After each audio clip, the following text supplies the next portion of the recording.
Xia's moonlight is so beautiful. And the River of Souls is so quiet. It's like everything that happened was just a dream. I wonder if Cass is doing okay on the other side. If I write a letter and put it in a drift bottle, will she be able to read it? No, this shouldn't be so depressing. Now's not the time to feel down. We gotta pull ourselves together. By the way, it was Miss Cipher who asked us to come here. But where has she gone? Huh? I don't know. This aura feels so familiar. Let's go check it out together. Be very careful. I have a bad feeling about this.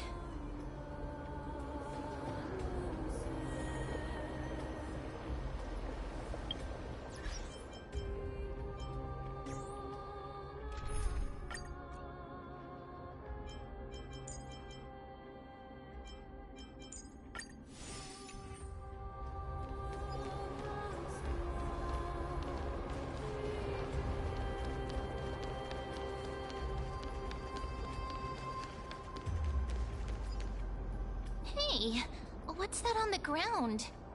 Should we pick it up? Careful, careful. It's a piece of black cloth. Now, where have I seen this before? What? How could they be here? Mummy! Look out!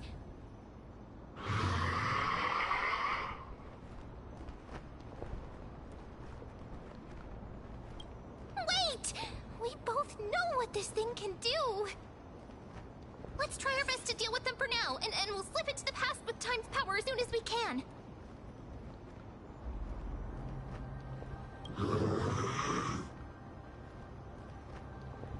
The River of Souls is full of fish, big and delicious. What?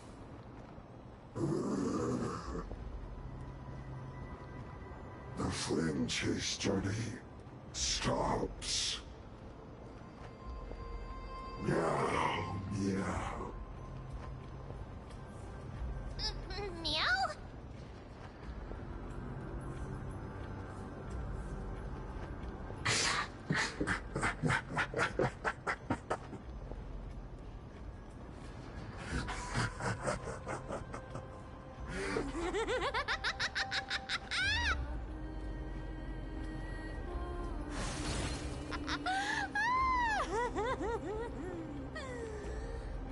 Sorry, I couldn't pass on the chance to give you two a good scare.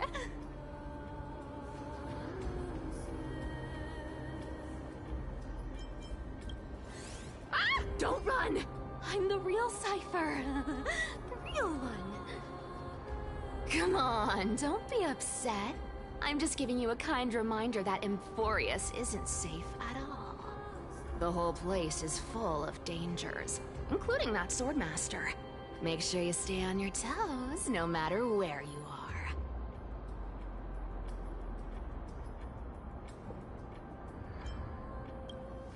Hey, I'm just making it up to you. You're not gonna hold that over me, are you? So, was that a Flame Reaver disguise? Or a magic trick? It looked so real. Is that the power of the trickery demigod? Disguise? No. It's not as simple as that. Let me think about how to explain this. For example, what did you think when you realized that piece of cloth came from the Flame Reaver's cloak? We thought that maybe the Flame Reaver was around here somewhere? That's right. And then you heard some footsteps. What did you think when that happened? Well, we thought it must be the Flame Reaver coming this way. Yep, exactly. I just used some hints and, mental suggestions to help you believe in a lie.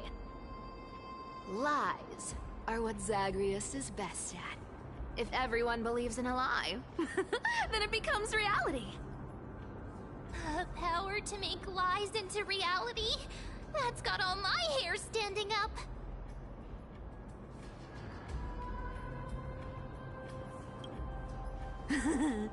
I sure love your arrogance, Gray Mystery. The seamstress trusts you for a reason. Someone as honest as you couldn't trick me even if you wanted to. So, there's no harm in telling you. Besides, we still need to team up to go treasure hunting, right?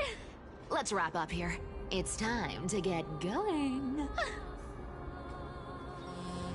Oh, was that your teleslate?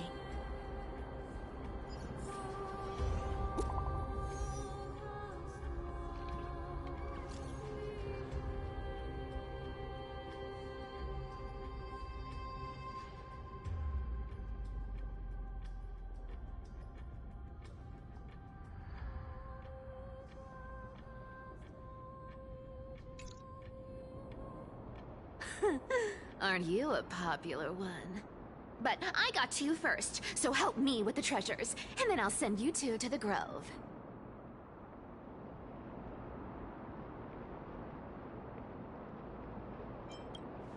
Live handsomely! You mean spend all this money? That's so not why I hunt for treasures. Don't forget, I'm a demigod too. And there's a line reserved for me in that stupid prophecy as well. You shall walk with greed and die over petty change. But I don't believe in that. As long as I keep collecting treasures, then I won't need to care about petty change. And as long as I don't hurt other people when I get what I want, I won't be walking with greed. Right? Isn't that simple? So, as long as I keep going down this path, all those predestined prophecies and fates will never catch up to me. That was a long speech. I'm getting thirsty at this rate. The treasures of Styxia aren't gonna float up on their own. Come on, Gray Mystery. Show me what the authority of time can do.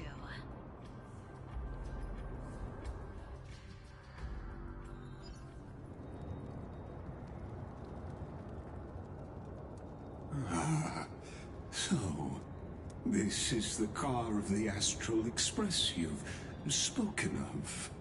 My repository of memories has been enriched with another fascinating piece of information. Thank you for leading me here, Lord Donham.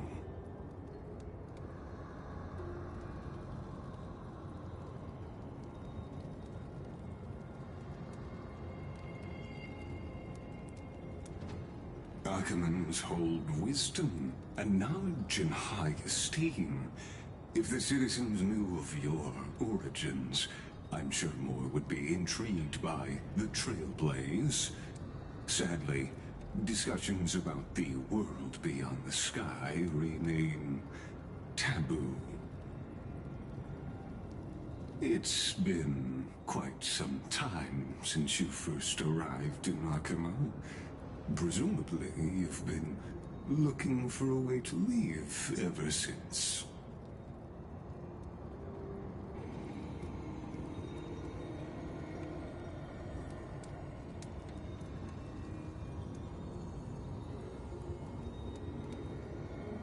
Don't be too hard on yourself, my lord. This puzzle has stumped Emphorius' scholars for centuries. It isn't something you can solve overnight, even someone as gifted as yourself.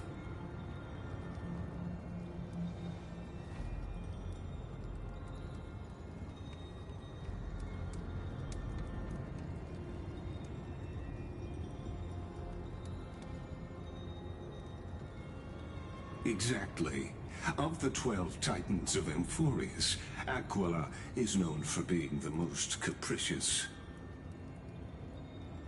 The weather itself reflects their mood. Tranquil sunshine, mournful rain. Aquila's breath is a brisk wind, and their cries resound as thunder in a storm.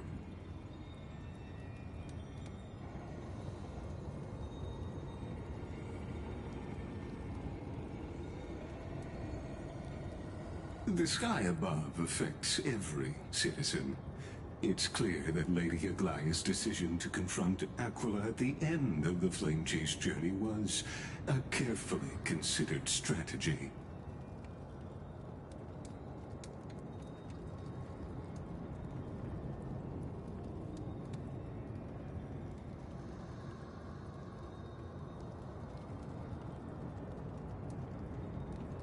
Antikytherans have no home to return to, so I understand your concern for your old friends and homeland.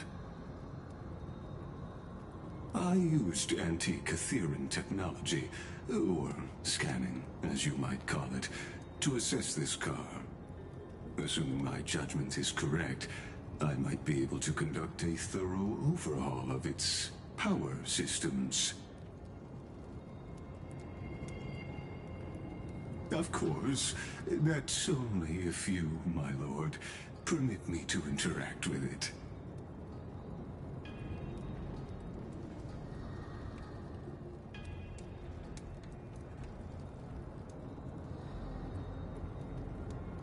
You honor me with your trust. I will be very careful.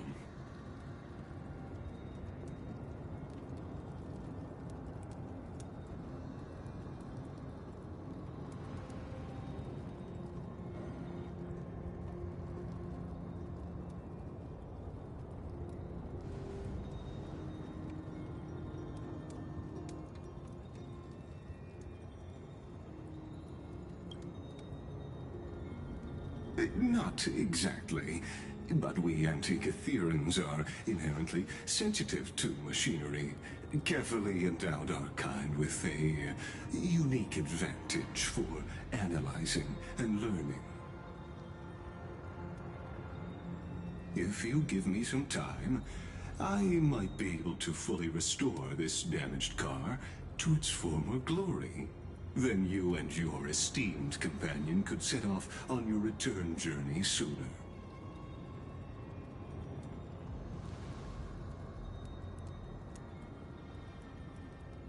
Hypothetically, Lord Donham, if I could open up a path out of Amphorius that circumvents Aquila's divine punishment,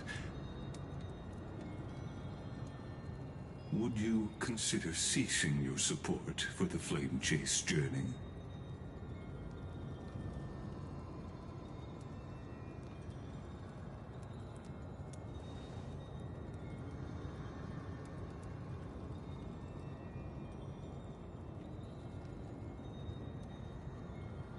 It's best if you don't delve too deeply into that question, my lord. All you need to know is, I can make it happen.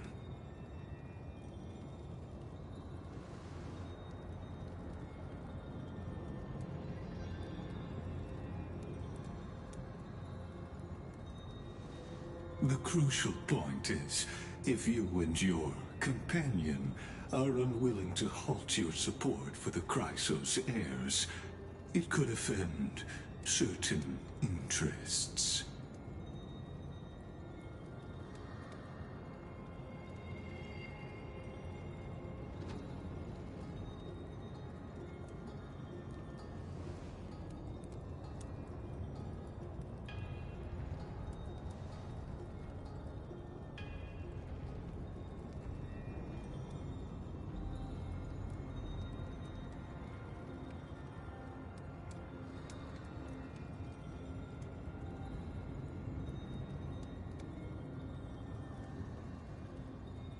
Your prudence impresses me, just as expected.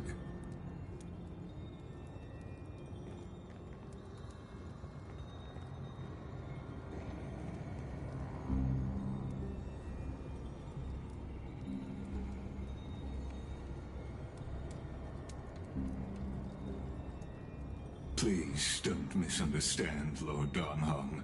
As the Theoros, I have no allegiance to their plans, nor am I obliged to obstruct them. I am neutral. Out of respect for you, I hope to offer a peaceful solution to ensure the safety of you and your companion.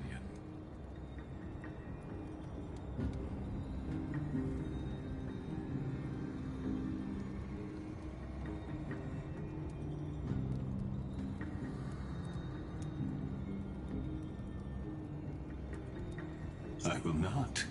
As I said, I remain neutral.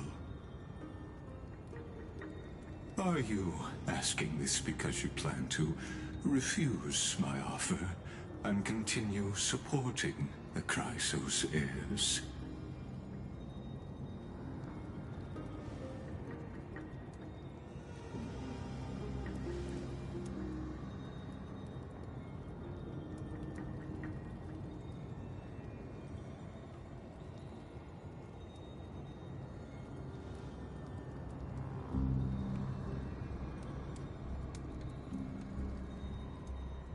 So I see. This is what you call trailblazing.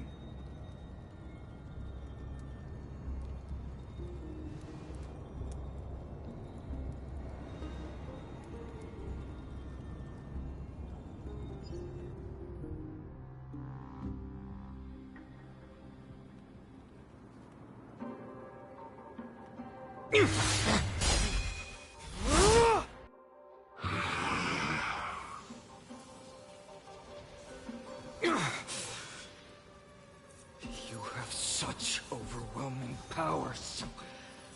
Why?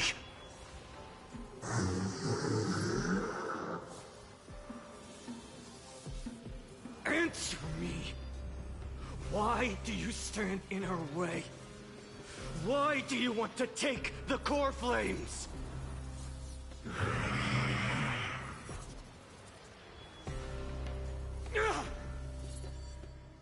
Oh no!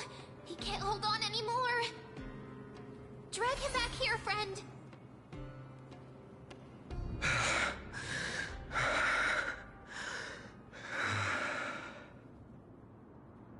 Are you okay? I'm okay. I can handle that kind of hit now. But a few months ago, that would have knocked me out.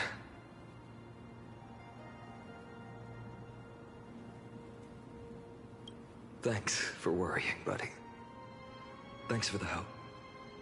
To face Aquila and other potential threats, I must sharpen myself with the most aggressive methods. Even so, it's impressive you thought of this training method.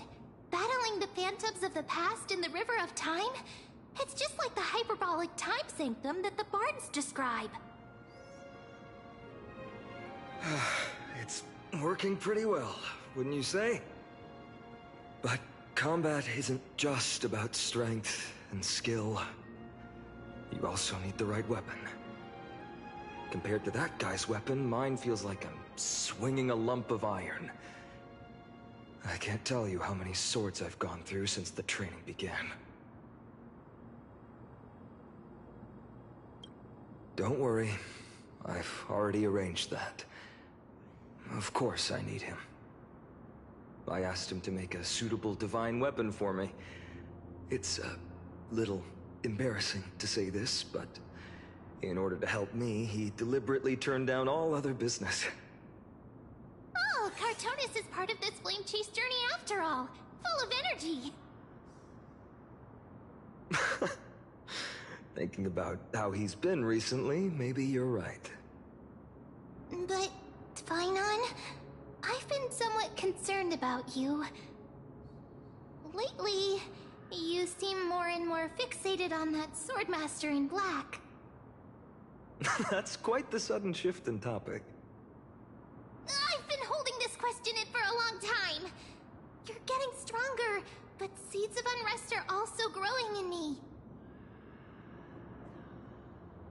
Don't worry. I'm not wielding my sword for revenge.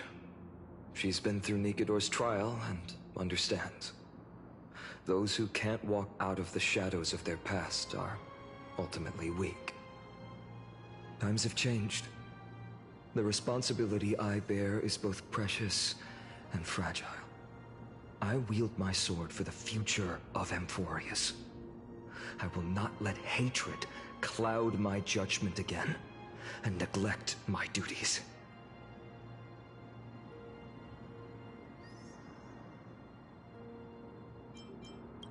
You're right, partner. As of now, I'm not able to handle that Swordmaster on my own. I still need the help of my friends.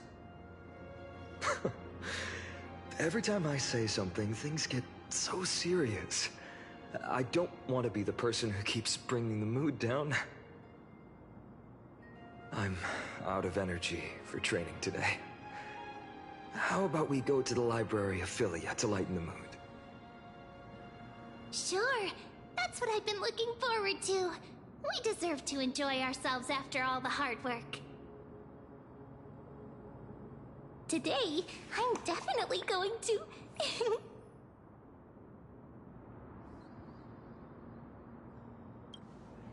A girl's little secret. Don't pry. That's the charm of this place. You can find whatever you're into here. The three of us might not be into scholarly books, but we could still spend an entire day at the library of Philia.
I'll remember this warmth.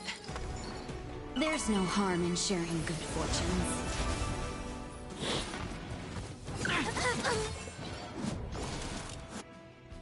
Try harder.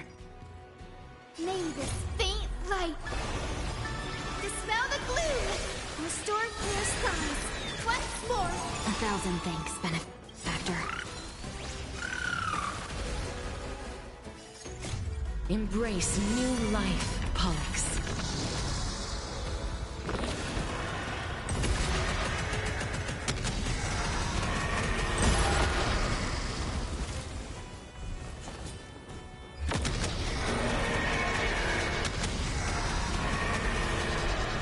I only wish that death may protect us. Please open up to me. Please calm down.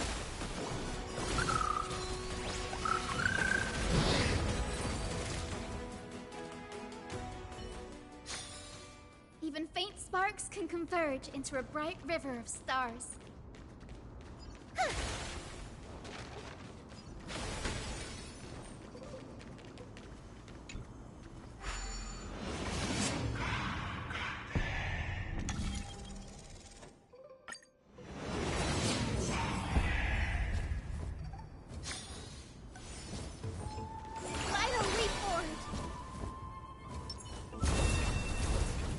Emerge from your cocoon.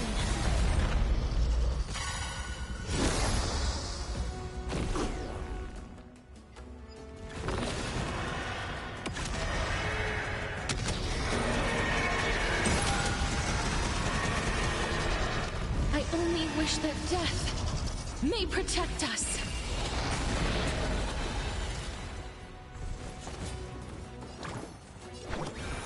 We do need some sunshine. I shall remember this warmth. Shall we unite our goals? Dreams of a past life are... Though life is as a speck of dust, it dances still in grace.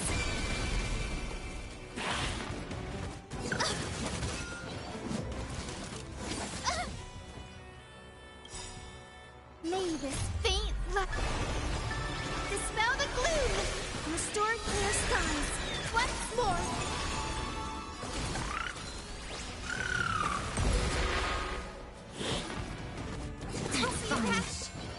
Unworthy of my time.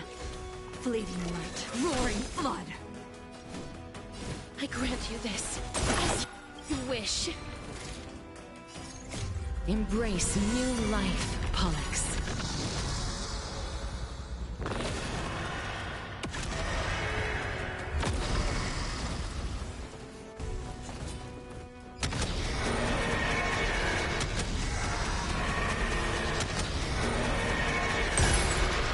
I only wish that death may protect us.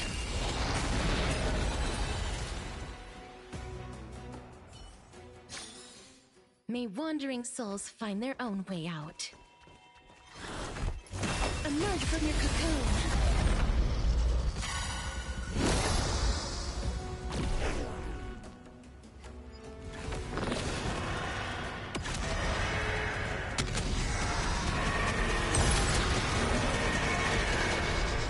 I only wish that death may protect us.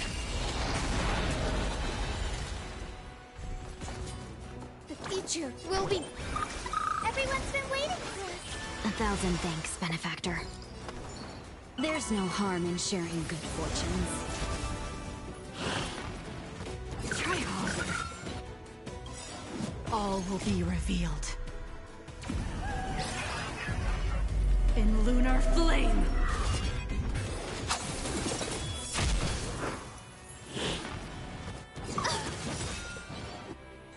May this faint dispel the gloom, restore clear skies once more. Save it for your own skin.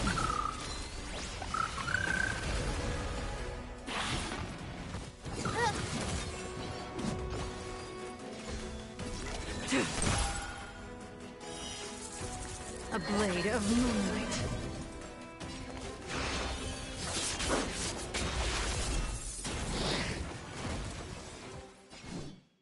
Please, wilt here. Please open up to me. Please calm down.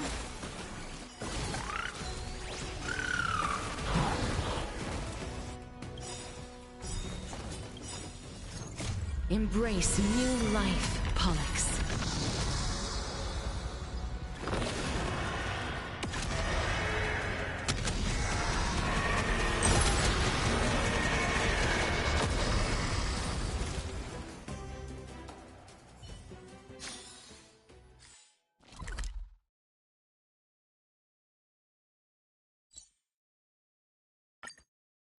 Here we are! Where was that slate last time? Was it here? Or maybe over here? I'm off to have some fun!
I wonder what Finan and Mem are reading.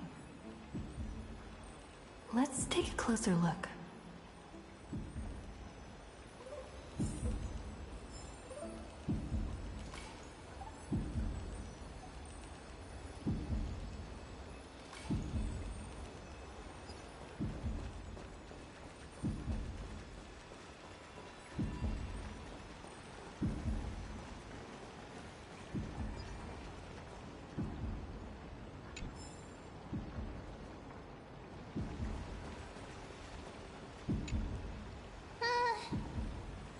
Month of cultivation, curtain fall hour, a time to feast on grains, but poor time for fishing.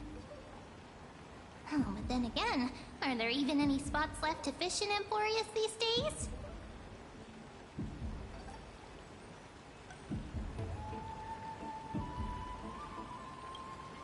Ah! You scared me! Bursting into someone's world like that can really catch them off guard. Well, no more jokes. There's nothing here. I'll go look elsewhere. Something's odd about Mem. What are they flipping through?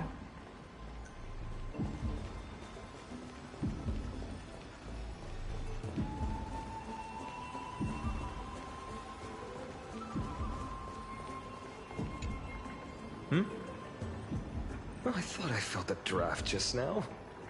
Peeking isn't polite, my friend.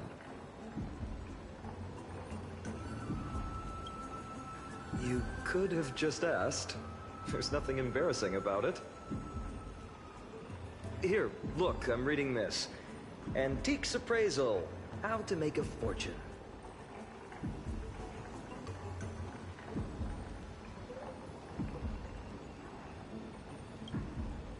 You didn't know? After all this time we've known each other. That pains me. I've spent a lot of time pondering how Aglaya became such an effective leader. Beyond the intangible qualities like personality and ethics, a major reason is her family wealth. That's the perk of growing up in a big city, isn't it? For those of us in the sticks, luck doesn't come as easily. It's 30% grind, 70% fate. Oops, I talked too much. As a leader, you need both integrity and... integrity and skill.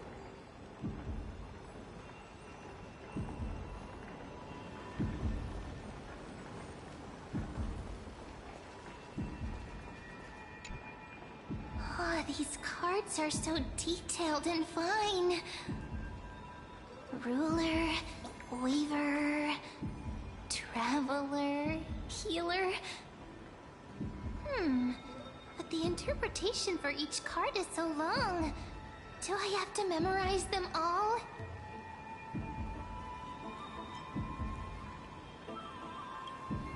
Ah! What a coincidence! We meet again. Guess we're fated to be together, huh? But you must be busy, so I won't bother you for now. Hope your day, every day, is joyful. suspicious. Not like their usual self.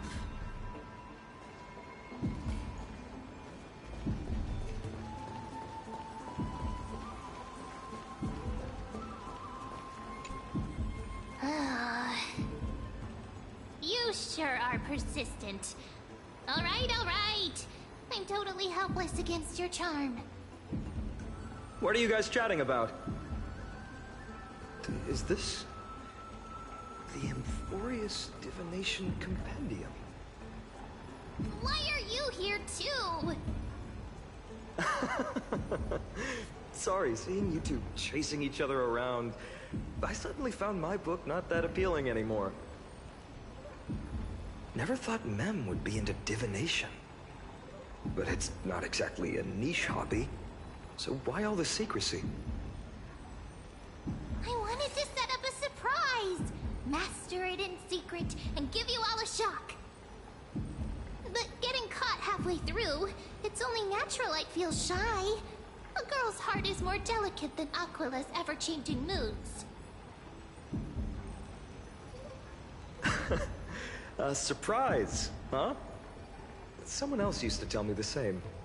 She was really good at stargazing and divination, especially with cards. Yeah, just like the ones you're looking at. And you must be pretty familiar with all sorts of divination techniques with a friend like that. No, I know nothing about it. I've never really believed in using cards or bones to predict the future. If the good omens foretold by divination were true, my hometown, Hydes Elysiae, wouldn't have disappeared. Don't forget, we've got Lady Trina. Every other form of divination is just smoke and mirrors or cleverly rehearsed tricks compared to her flawless prophecies.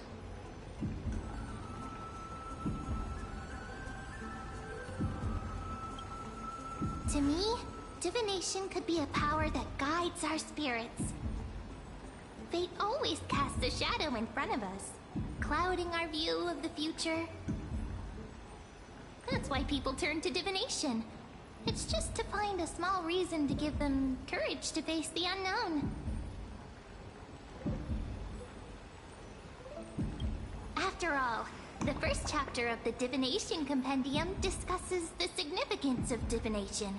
I'm just expanding on that a bit.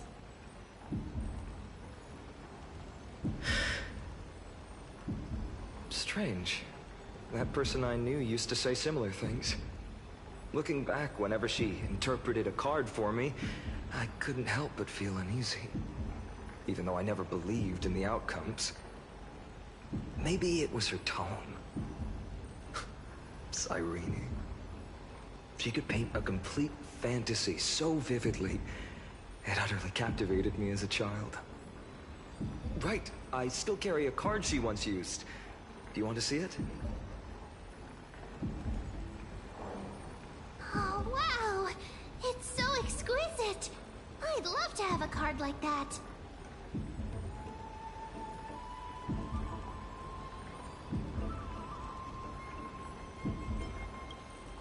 Oh, now that you mention it, yes. It would be even better if it were made of, say, crystal. Speaking of which, partner, there's something I haven't shared with you all. Remember our first trip to the Temple of the Three Fates? The riddle that Orynyx posed to us?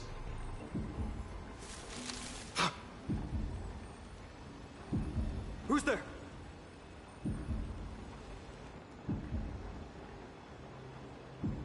You are...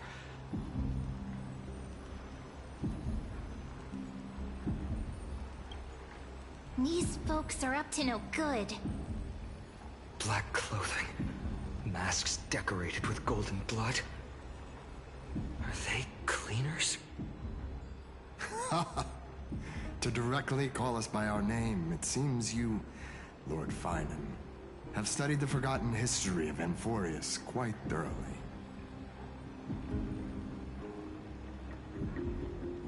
Your friend seems quite interested in us. Perhaps you could explain, Lord Finan. It would be the polite thing. We can't let our esteemed guests pass away without understanding. During the Chrysos War, to combat the Chrysos heirs, several cities formed an underground assassin squad called the Cleaners. Their task was to erase anyone with golden blood from existence. Assassination, poisoning, political persecution. They would do anything to achieve their objective. Now, this historical perspective seems biased, glossing over the Chrysos heirs' abuse of divine powers and their blatant initiation of war in order to defame our predecessors. Could you disclose the name of the author behind this popular legend, Lord Finan? I'd hate for the innocent children of Akama to be tainted by such slanted narratives. You should have stayed buried in the dust of history. The Citizens' Assembly has once again legitimized the mission of the Chrysos heirs. But as for you, not one citizen would cast their vote for you. Executioners lurking in the shadows. What does it matter? We've long since stopped expecting to be understood. People have become too accustomed to peace, and they've forgotten the disasters that arose from allowing generations of the Chrysos heirs to rule. Complete nonsense. Did you really travel all the way to the Grove just to have an argument? I enjoy dealing with people as straightforward as you, Lord Finan. You've probably figured out why we've come before you.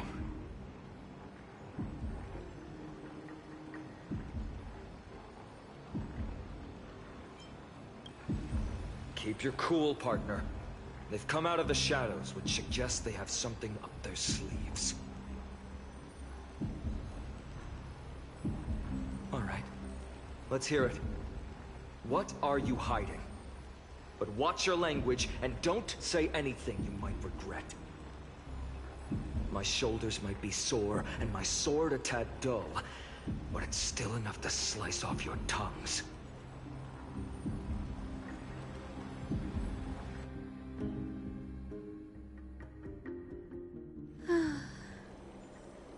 How's it going, Cinny? This place fits, doesn't it? It's a bit small, but the lighting is perfect. Thank you, Lady Treeby. With this, the Twilight Courtyard can be reborn in Akama.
you like it here too, little Ika. It's so bright here. Maybe you should rename it? How about Luminous Courtyard? Lady Treby makes a good point. But Twilight Courtyard carries the long history of the descendants of the sky, and I'd like it to continue. Right. How does the legend go again? Even Lady Treby forgets things. We just haven't prepared lessons in a while now, so we're a bit rusty. Just give us some time and we'll remember. Ah! Now we remember. Kremnos and the Firmament, Volume 3, Section 5. With Celiosi, the Day Thunder Knight, striking down the Eye of Twilight, the divine war between Nikador and Aquila, which spanned centuries, came to an end. Thereafter, the Skyfolk gradually declined. Numerous sky fortresses were abandoned, and their descendants began to establish themselves on the land. Finally, those descended from Celiosi the Day Thunder Knight were welcomed by the scholars under Circes and established the Twilight Courtyard in the Grove. The historical records seem slightly at odds with our memories. But the details from that time have become somewhat hazy to us. Oh, I forgot. For Lady Treby, history is more than just words on a page. It's something you've personally lived through.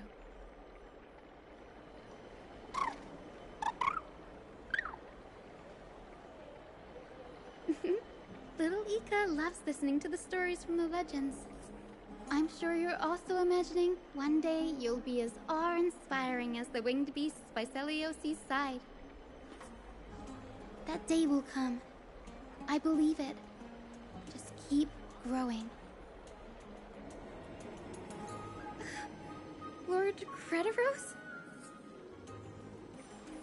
Miss Hyacinth. And Lady Treby. Good to see you're doing all right. I heard from the citizens you were nearby and came to check.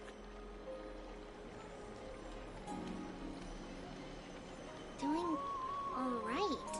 What's going on, Crediros? There's been another violent incident at the market. A shop was smashed and looted. It's the third time this week. How can this be? I always thought that with Lady Aglaya here, Akama would remain peaceful. That was true in the past. But these days, forgive my bluntness, her senses may not be as sharp as they once were. Aggie. In my opinion, malevolent forces have noticed the slack in the Golden Threads and are now plotting to exploit the opportunity. The Citizens' Assembly just wrapped up. Why is there still unrest? The Chrysos heirs won by only one vote, Lady Treby. From my years of experience, a narrow victory often walks hand in hand with unrest. Trouble! Miss Hyacinth! Trouble! Clementine. Take a breath. What's going on? Please! Something terrible has happened at Marmorial Palace! What is it, Doctor? Calm yourself and talk us through. Lady Aglaya! It's Lady Aglaya who's in trouble.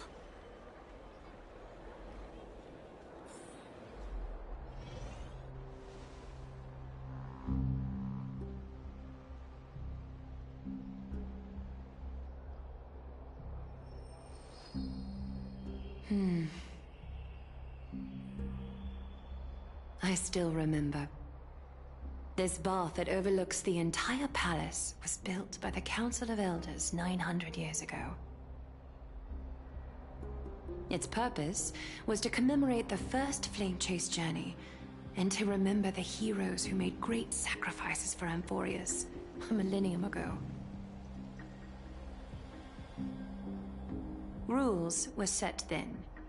No one was allowed to enter, apart from guests invited by the Goldweaver. But, I guess, you're no longer pretending to follow the rules, are you, Lady Kindness?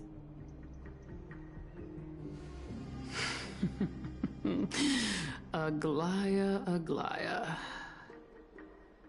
You ageless witch, hiding behind a divine facade to deceive mortals. We've been far too kind with you. Kind? There's no need to use such a word to cover up your incompetence. Anaxagoras humiliated all of you before the citizens. If you still had any shred of shame, you'd throw yourselves from Dawn Cloud at the curtainfall hour to salvage the last fragments of your dignity. Demigod, why not gaze into the water's reflection and see the wretched face you wear now? These days you're not only blind, but also deaf. The cleaners were born for this moment. When all orders, rules, and laws fail to restrain you, it's time for the dagger to pass judgment. If you're in such a hurry, give it a try. Going toe-to-toe with a demigod? We're not that foolish. The dagger isn't at your throat, but...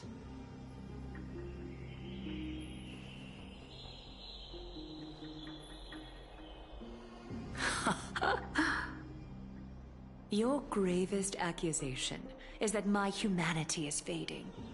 And you claim my concern for mortal joys and sorrows is nothing but a facade. If that accusation holds, what makes you think the lives of these civilians will sway me in the slightest?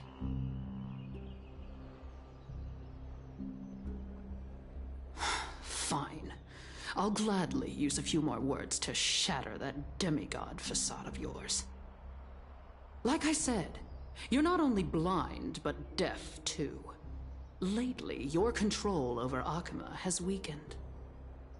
You failed to notice the thefts we arranged in the market, nor did you catch wind of the meetings happening in the Dromus workshop. Plots are unfolding right under your nose, yet you remain indifferent. Humanity? Fading? Aglaya, why not use your precious golden thread to peer into my thoughts?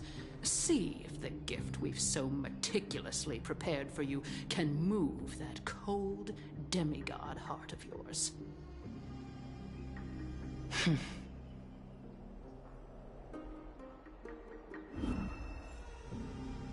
In this moment, I only regret not being more ruthless. Because your evil is beyond cure. You finally figured it out. You have grown dull. I've been holding that image in my mind this whole time to make sure you could see it clearly.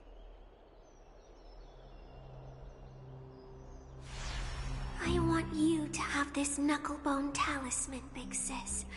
I hope it brings you luck every day and keeps you safe from bullies.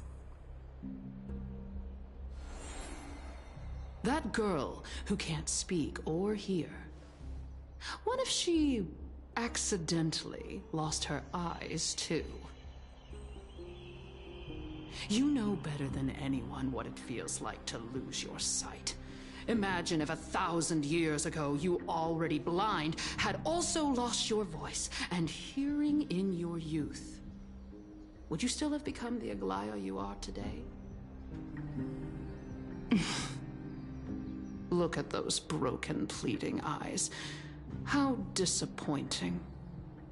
We overestimated your cunning.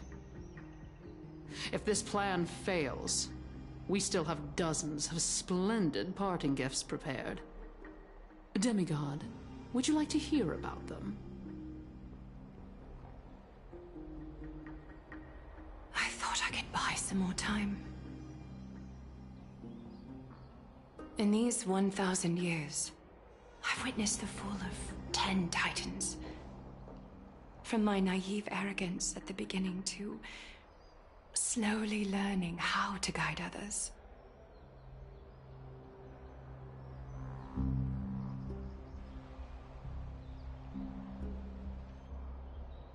Now, it's time to let go. I should be grateful.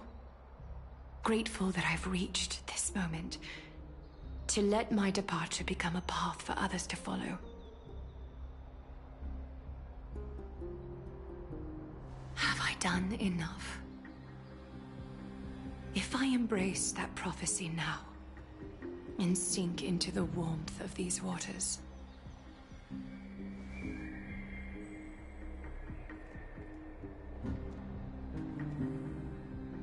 will the wandering wind stop to mourn me, Cyphra?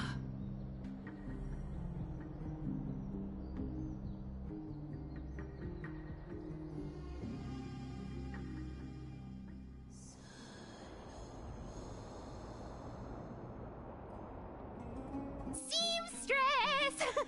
I've come as promised. Look at this box full of gold and silver treasures! I bet there's stuff here you've never seen. Come on! As we agreed, I want to buy the most valuable clothes you have. Little thief! You've got some nerve, barging into my shop dressed in those tattered rags. What have you brought? Let me see. Here, take a look. Only the finest goods. See the sapphire? It's even more blue than Fagusa's eyes. Such exquisite luster. I've only seen an ocean's tier of this quality in my mother's treasury. Wait. You've seen one before. And here I thought I'd leave you speechless. What a letdown. It's just an old memory. My family estate all burned to ashes long ago. This workshop is what I built from scratch. Wow! A daughter rebuilding her family business. How admirable. Enough with the jokes. At least you did get to enjoy those luxuries. Mind your manners, kitty. Tell me, Cyphra, where did you come from? And how did you acquire these treasures? I won them fair and square in a bet. What? Do you doubt me? Speak up, seamstress. Give me a straight answer. Do you want these or not? Strange. You're clearly lying to my face. But my golden thread doesn't tremble at all. That's because I'm not lying. I've been telling the truth from the start. Is that so? The scars and the mud stains on your face tell another story.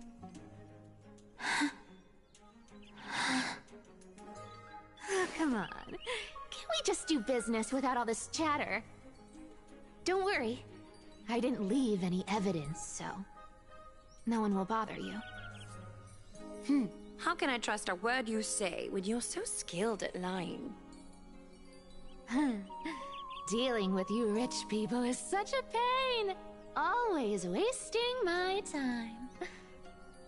Fine. If you don't want it. There are plenty of others who do. Hold on. Your treasure? I'll accept it. But these alone aren't enough to purchase the Gold Weaver's finest clothes. That said, I do have something that would suit you perfectly. Oh. What do you have in mind? Look. Come a bit closer. Oh, it's shimmering gold. Absolutely stunning.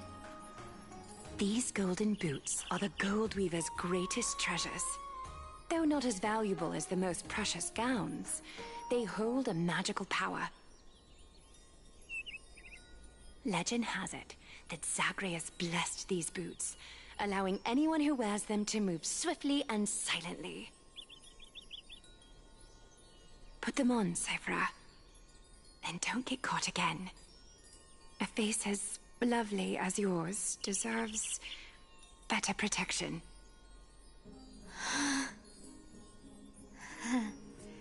You rich folks just love sticking your noses in everything, don't you?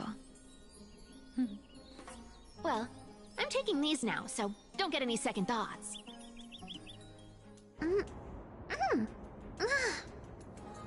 What's wrong?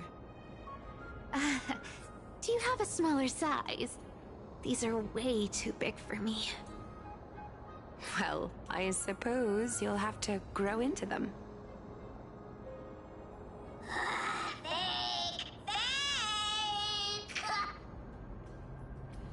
Do you have to interrupt me in the middle of my story? Fake? What's fake? Those boots definitely don't hold Zagreus' divine power! You're Amphorius' most cunning liar, and even you were fooled by a Glyad! Watch your mouth, or I'll feed you to the fish in the River of Souls. Weren't you curious how I got tangled up with that seamstress? Well, now you know. Satisfied? I didn't expect such a simple story. How disappointing. But, boss lady, there's a chance Aglaya wasn't trying to trick you? You're defending her. No. I just think the story's so moving, it'd be a shame to ruin it with a lie. If I could cry, I'd be in tears right now. Good thing you've still got a sharp tongue, or you'd have been stuck guarding someone's front door ages ago. Enough chit-chat. Let's take a look at this place. The city of Styxia. Look how beautiful she is! Let me take a good sniff of this air.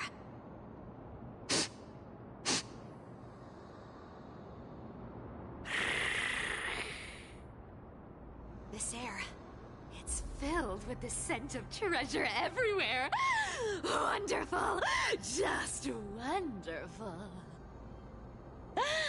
Thanks to Castorus and Grey Mystery, the ancient city's barrier was finally dispelled. Now that I think about it, helping them was well worth it. Time for treasure hunting, Barto! Lead the way, and whatever we find, we'll split 80-20. Well, I have a suggestion. How about 70-30 instead? Listen closely. Do you hear that? The gnawfish in the River of Souls are growling with hunger. 80-20 it is. How generous you are, Boss Lady Cypher. Anyway, what's with all this water? It's damp, cold, and miserable here. I hate it. Ooh, the mighty demigod of trickery. Uneasy around water. You wouldn't understand. The people of Dolos are talented in many ways. Just, not in swimming. Why don't we have a race? Long distance, sprint, or laps? Take your pick. What's got you so worked up? Relax. Who would have thought the fearless Lady Cypher was afraid of water? Cats hate getting wet. What's so hard to understand about that? Now, hurry up and figure out a way across, or I might have to reconsider our split. Don't rush me! Let me take a look around! Got it! Let's use that thing! Come on! Follow me, boss lady! Not a good imitation. I'll play along. Let's see where this goes, Bartolos. Tell me, how did you hunt for treasure when I wasn't around, boss lady? Trying to trick me into saying something. Not a chance. You're as sharp as ever. Ooh, interesting. Very interesting. Was this device designed by priests of Ornyx? Do you think you can handle it? Don't underestimate me, boss. Just find a cozy dry corner and wait for me.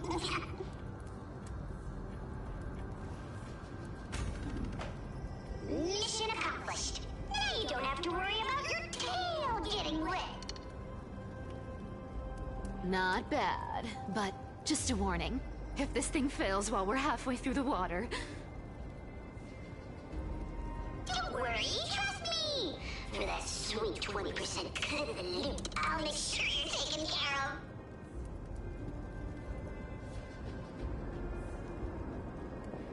Huh. This feels truly magical. When did you pick up this trick?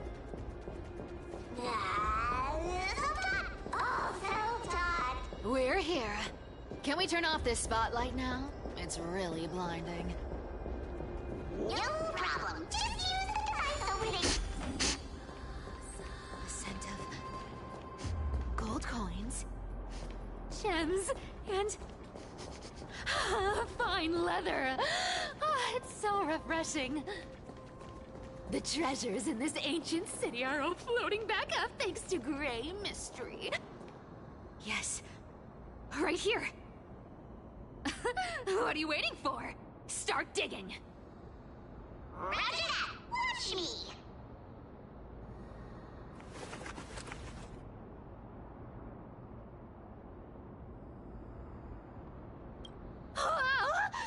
That's a huge chest.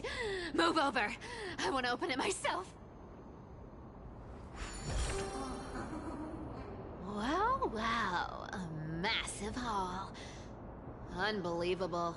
It's hard to imagine the kind of luxurious life the people of Styxia once led.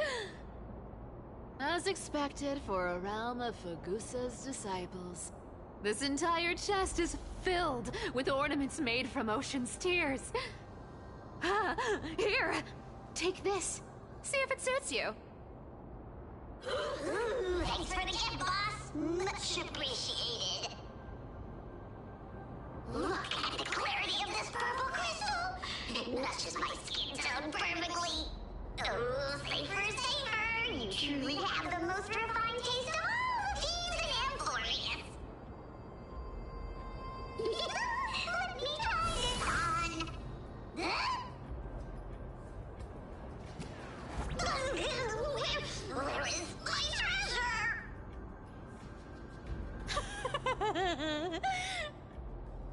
How long have we known each other? I can't believe you still fall for this. This is... How could I have forgotten about this? I'll believe it is true, and a lie becomes reality. What a convenient ability. The demigod of trickery's divine gift. Far more practical than any golden thread or teleporter. All right, enough fooling around. Here's the real thing. Lead the way. Cipher rules! I've already pinpointed the next trove of treasure! Starting navigation. Boss lady, we're set to make a fortune this time! Got any plans on how to spend it? Of course. Spend nothing. Have you forgotten my... Whoa! Isn't that like...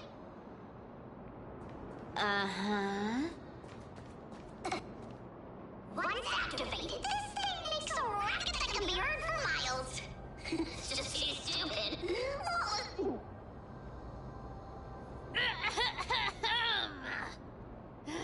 Seriously, what was the Titan thinking when they came up with this thing? Hey! If you don't want the trickery to be exposed, you'd better start by keeping your mouth shut. What do you say? Black Lady, you're absolutely right. I'll be careful with my words.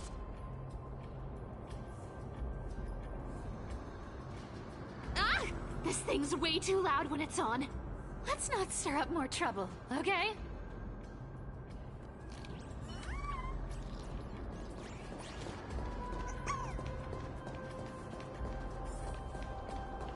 Here we go round the river of souls. Spirit thief go, spirit thief. There's a big guy guarding this place. Yeah, big and dumb. Just a pure lump of stupidity.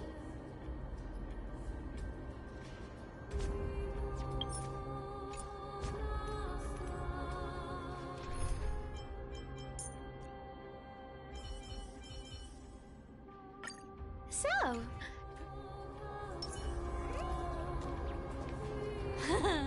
Look at its face.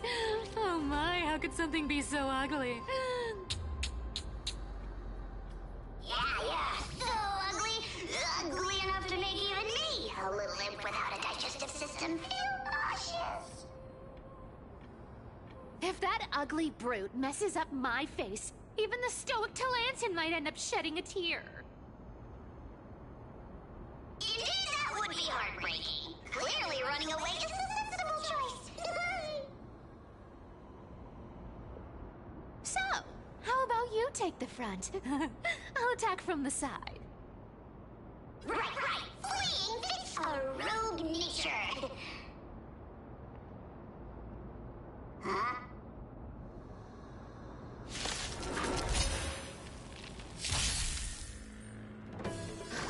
They completely lost themselves. Everyone's been waiting for us. Thanks.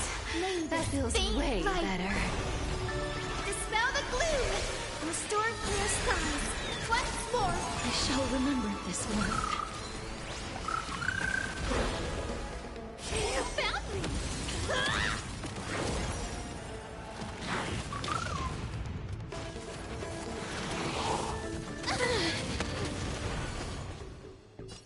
This cat will pick it up.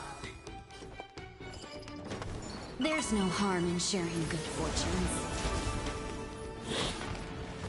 That's fun. Don't be rash. Embrace new life, Pollux.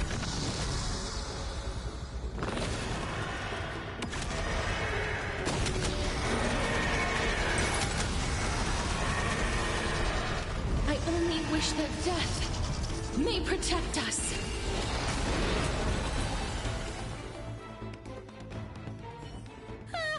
Such an ugly and useless creature, taken down with just a couple of hits.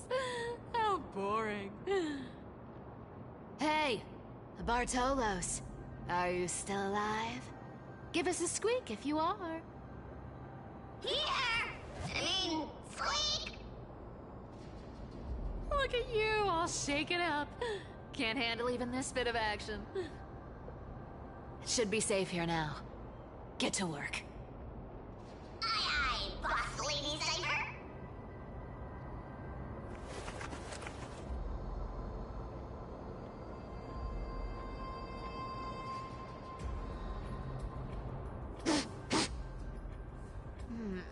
It doesn't smell like anything valuable this time.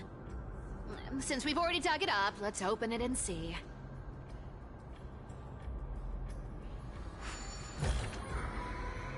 Huh. Is this?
Probably not.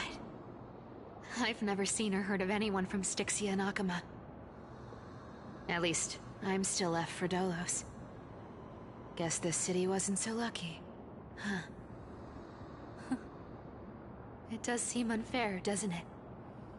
Just because they were born in the wrong place, they had to face such devastation. Meanwhile, those in Akama, simply because they're supported by the world-bearing Titan, continue to survive. Yeah, the world just isn't fair, is it? Speaking of the world-bearing Titan, Cypher, didn't you tell me once you used to be an apprentice at Kefali's priestly court? Huh. Did I? Yeah, you definitely told me, and I remember it clearly. Maybe it's been so long your memory's gotten a little fuzzy. Ah, right. I did tell you. It wasn't a big deal. I just snuck in with a bunch of mumbling priests and watched them do their spooky rituals around some glowing rock. Honestly, I was only interested in the wallets of the old grandpas on the council back then. Don't remember much else. It's been what, nearly 1,000 years? Oh, I see. But you in a priest robe? No, that's hard to picture. Who asked you to picture that? Besides, priest robes from 1,000 years ago were nothing like the ones today. Right. I didn't think about that. I was just curious if you ever overheard anything interesting from those priests.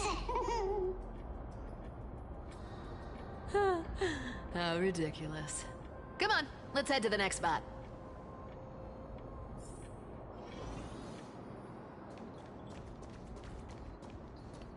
Where did this roadblock come from? Ugh, this is so annoying. The treasure is right in front of us. Oh dear, we're stuck here. But I have a plan. Should we call on that big, noisy, cumbersome hand of Xandrith? Never thought that thing would actually come in handy. All right. Do you want to handle it? Leave it to me, boss. I don't need a controller. After all, you know.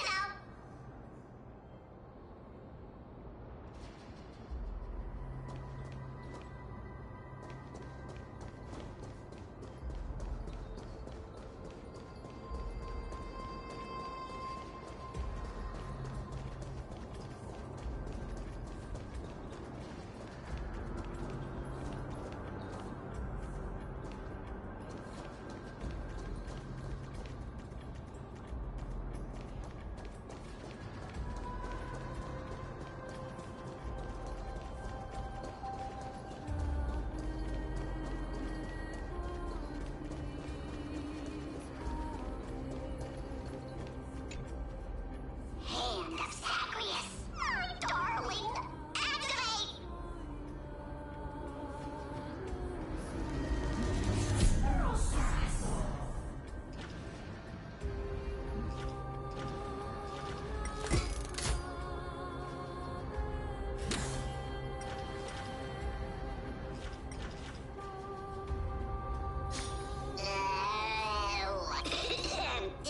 Just a tiny hiccup.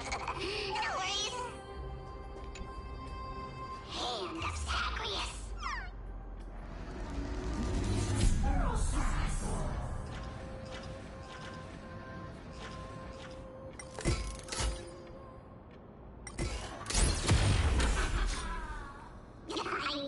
Looks like a charm.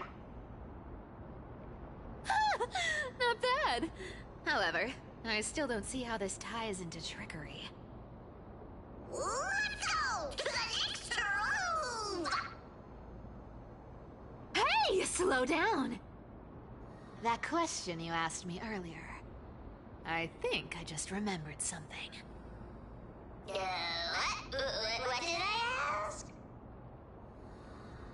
You know, that question.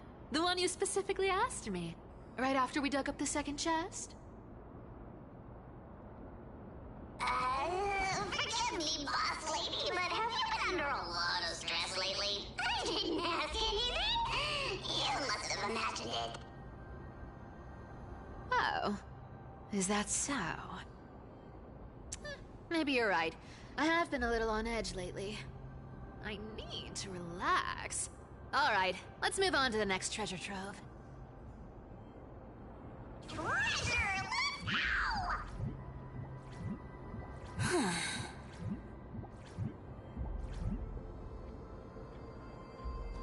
Twinkle, twinkle in my chest, how this core flame is the best. Wow, when it comes to singing, I still sound better than you, boss.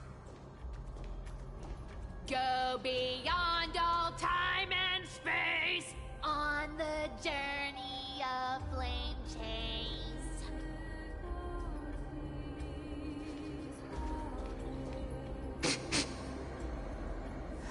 This scent feels like something incredible is buried here. Incredible indeed! If even boss lady says so, how could I not be excited? Do I need to give instructions here? Get digging.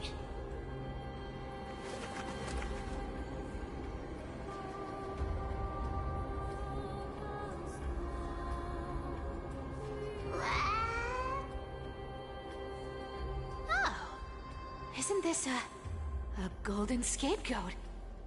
Interesting. Looks like whoever buried this treasure wanted to play a little game with us. Oh, isn't there a myth about this thing? Those who feared fire became sheep. Those who did not became human. Sheep, humans, whatever. All I know is unlocking this gets us treasure. Here, this honor's all yours. Puzzles and tricks are right up my alley. Just leave it to little old me.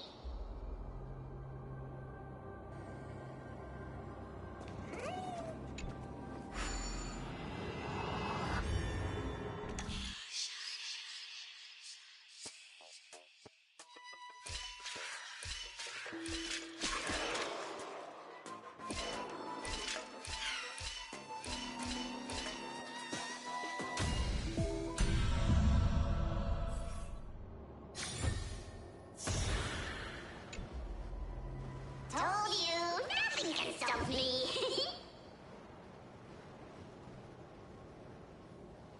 Cypher, it's your turn now. Stop! Stay there, and don't turn around. Huh? What do you mean?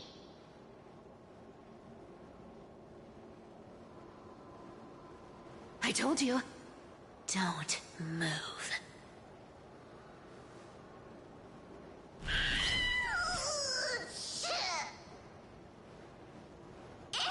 My poor old back. What are you doing?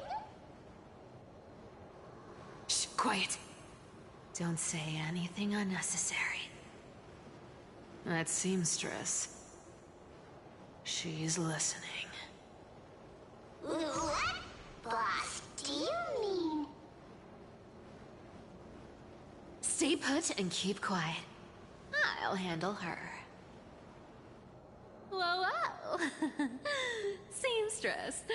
Getting sneaky, aren't we? Did you think I wouldn't notice your little spies lurking around me?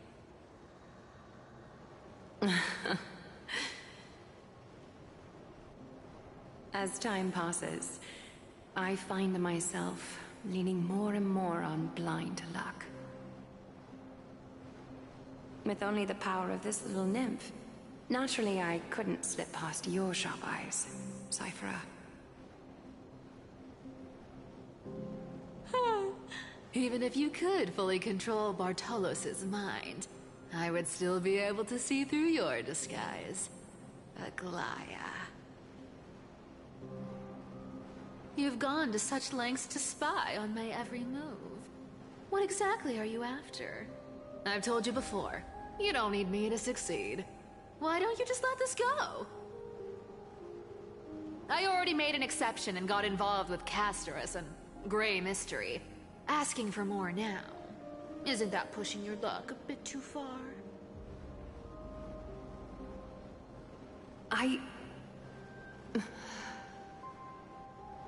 I'm sorry, Cyphera.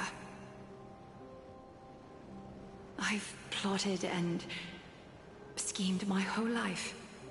But I never could have predicted our relationship would end up like this. I've spent centuries trying to figure out where I went wrong, replaying every moment over and over. But you've never given me a chance to explain myself, face to face.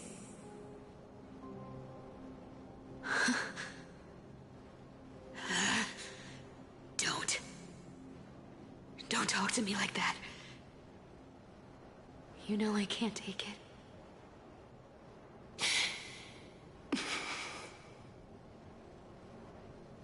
1,000 years ago, out of foolishness, I let my silence steal away the most beautiful sound I'd ever known.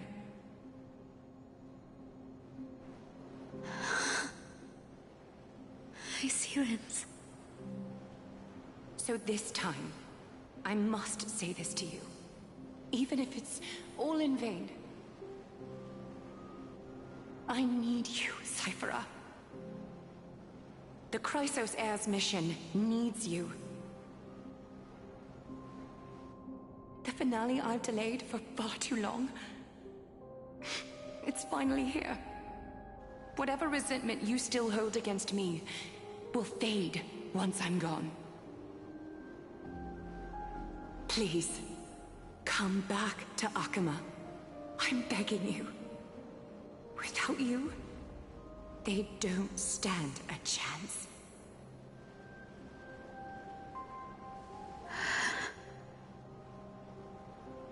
I'll think about it, seamstress. But stop watching me. Unless you want to lose me for good. Don't worry. As much as I'd love to hear your voice again, to see your face, it seems that chance will never come. Goodbye, Cyphera.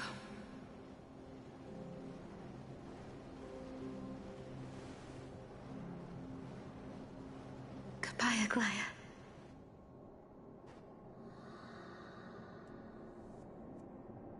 What a shame. I thought there'd be some real treasure under that goat's head.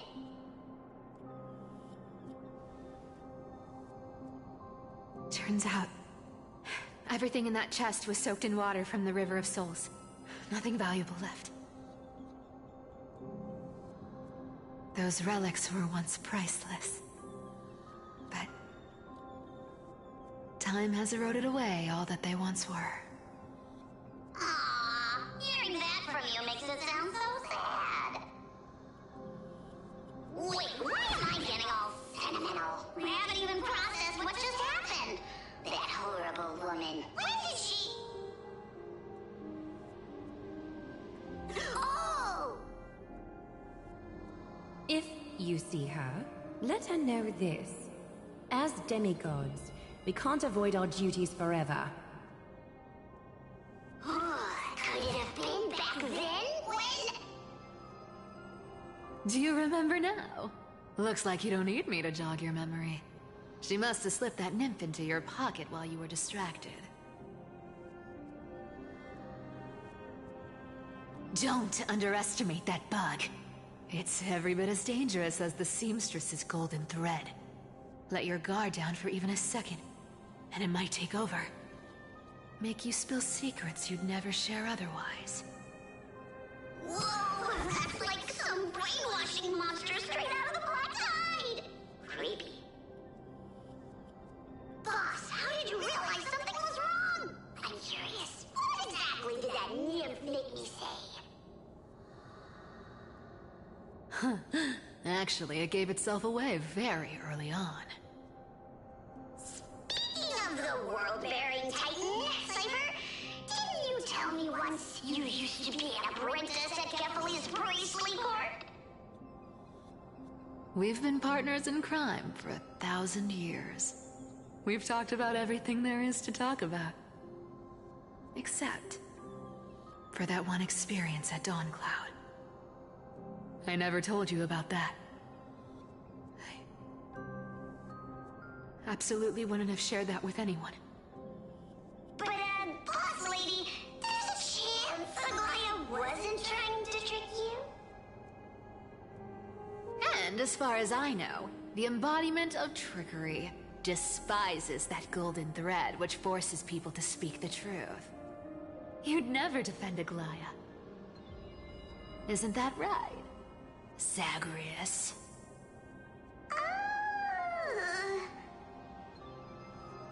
You have a terrifyingly sharp mind. After all, I'm the only one in the world who knows you're still alive. To make sure you survive the Titan trial, I had to fool the entire world. If you want to keep that lie from falling apart, you'd better keep playing your part in the days ahead.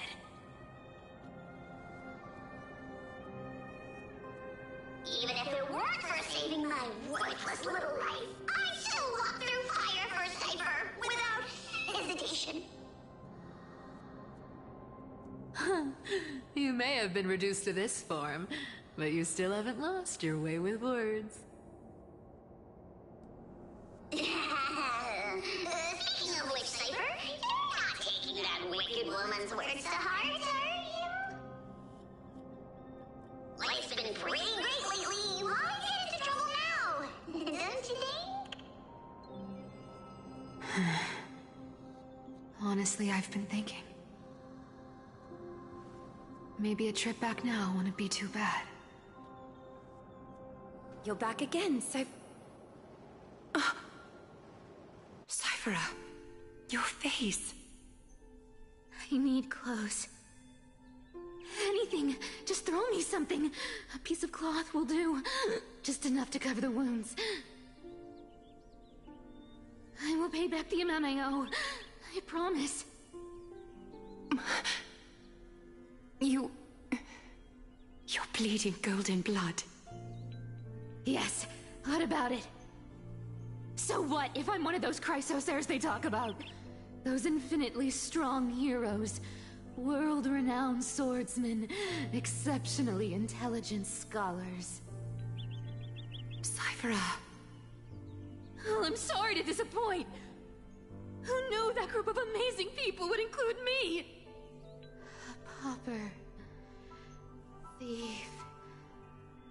Con artist. Maybe I should just make another cut to drain all this yellow stuff out of me and... Stop it, Cyphera. I'll give you clothes, warm you up, and stay here. Stay in my workshop until you're healed.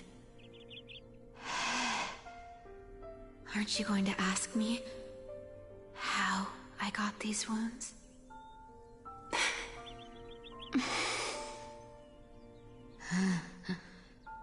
Right. What's the use? I'm so good at lying. Even your golden thread can be fooled. If you can't verify the truth, why bother asking at all? I don't need to ask. Nor do I need to use the golden thread. I know everything you do is for survival, at all costs. Stay here. You won't have to deal with the cold or go hungry again. Stay by my side, and you can start putting yourself back together. Aren't you worried I'll ruin this place's reputation? Or that I might sneak off with your precious clothes and sell them? I wouldn't have invited you if I were worried about those things. You're weird, seamstress. You know, they say a child who often lies remains a liar for life. I've tried not to become a liar. But honestly, it's just too hard. I'm close to giving up. What makes you think I won't disappoint you? Because I can feel it. Not with the power of a demigod, but with the heart that beats in my chest. You love this place. That's why you keep coming by, but also why you hesitate to stay longer. You worry you'll tarnish the Goldweaver name. After taking over Nestia's divine authority, I became used to letting the golden thread distinguish sincerity from falsehood. However, the mission I need to complete requires me to learn to trust and rely on my heart. Cyphera, you're an honest thing I've given to this world. And also a challenge the world has given to me. Stay here with me. You have a beautiful face that deserves better than to be covered in scars and grime. You've got a way of talking that's hard to follow. All right, let's make it a deal. You have 1 day to change your mind. Once the action hour passes, there's no turning back.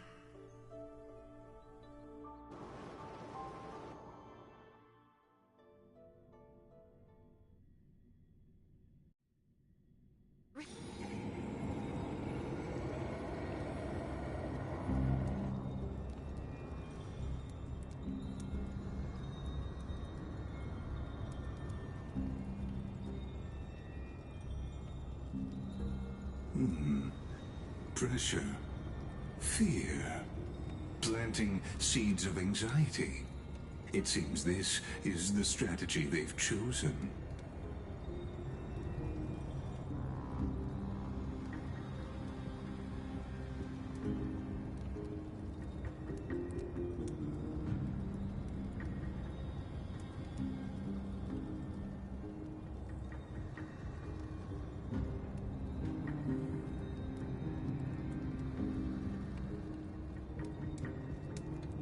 From what I know, these stories are true.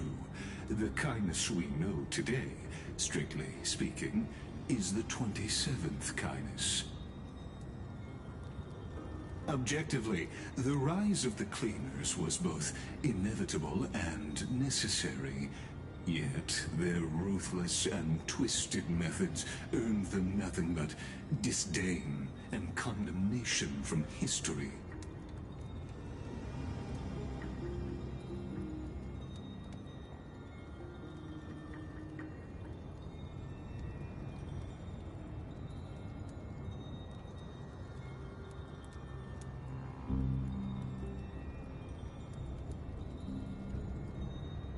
Even in these crumbling end times, there are always those who find ways to profit from the chaos.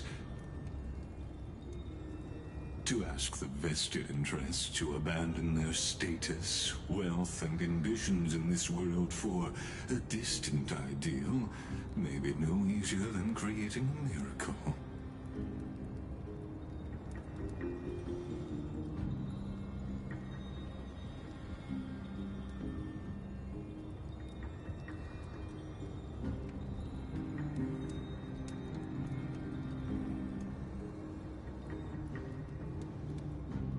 There you are, Lord Donghung. We couldn't reach you on the teleslate, so the Holy City Guard almost assumed you two had met some terrible fate. You pests crawling in the shadows, back off. Your plot ends here. You played your hand. Run while you still can. It might be your only chance to survive. Stay away from Akama forever. If you set foot there again, the fury of its people will tear you apart. Because Aglaya is dead, and in the eyes of the Holy City citizens, her blood is on your hands. —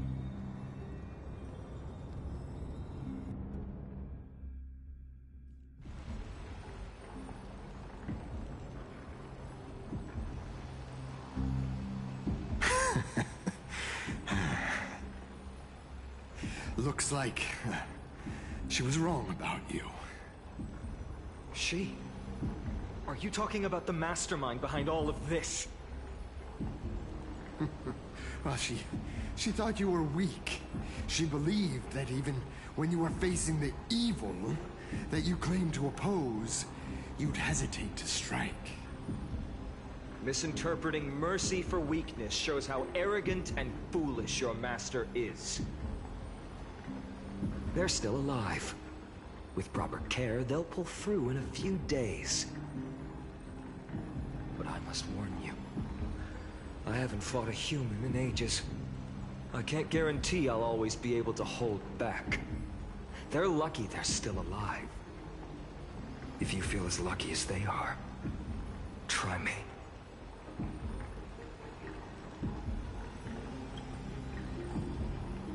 Finon is seriously upset.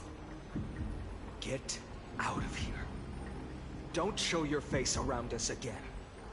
If your master wants to stop the Flame Chase journey, she'd better bring an army that makes Kremnos at its peak look like child's play. I've said it more than once, Lord Finon. We're not here to start a fight. We came only to ensure you weren't anywhere else. While you were unaware, we already accomplished our mission to buy time. So, Lord Finon, until next time.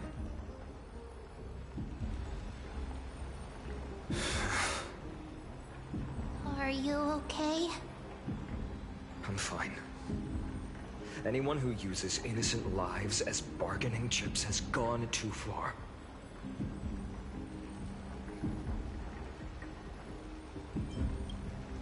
Probably a desperate gamble. I guess the opposition within the Council of Elders is still desperately fighting to obstruct the Flame Chase journey. If the conspiracy is exposed, they'll be hunted down in the Holy City like rats with nowhere to run, no matter where they hide.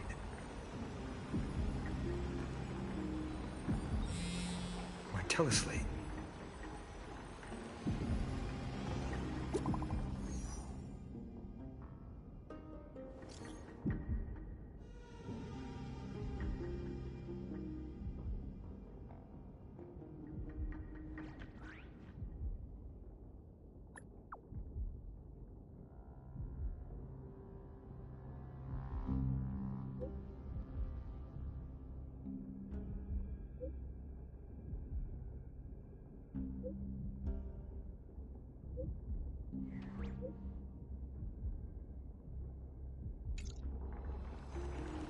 Aglaya, is this blasted? Those guys.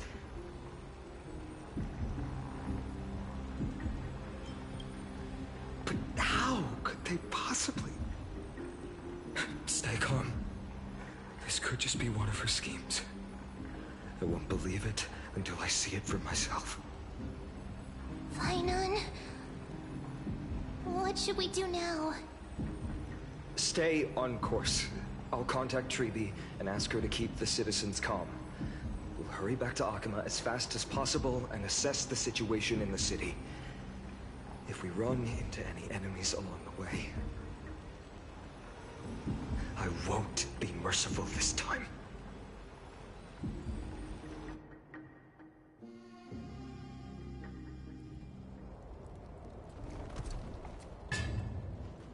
Cartonis?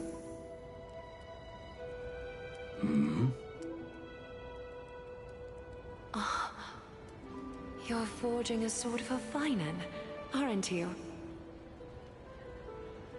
I haven't seen you wield the hammer in so long. I couldn't help but be entranced by the sight. You, Aglaya. In this form, you come to me. It means... That's right. At this moment, my physical form is already shattered. My journey as a human in this world has come to an end. It's time to fulfill our pact. Of course. The pact. I haven't forgotten. The thing I entrusted to you. Do you still have it? Far too plain this vessel is. Not worthy of you. Do you still insist? I insist. Over the past 1,000 years, every piece of fabric I've worked with has been tainted by my cold divinity. It's made me hate their colors, texture, and scent. This ornament stands apart. It was a gift from a child. She was pure and kind. I often wished my childhood could have been like hers. How to say goodbye to everyone? Have you already planned? I'm afraid there's no such detailed plan this time. I deeply regret not being able to say farewell to them, one by one. The moment has come. My departure will give them one less thing to worry about. This parting gift should help ease the regret of such a sudden goodbye.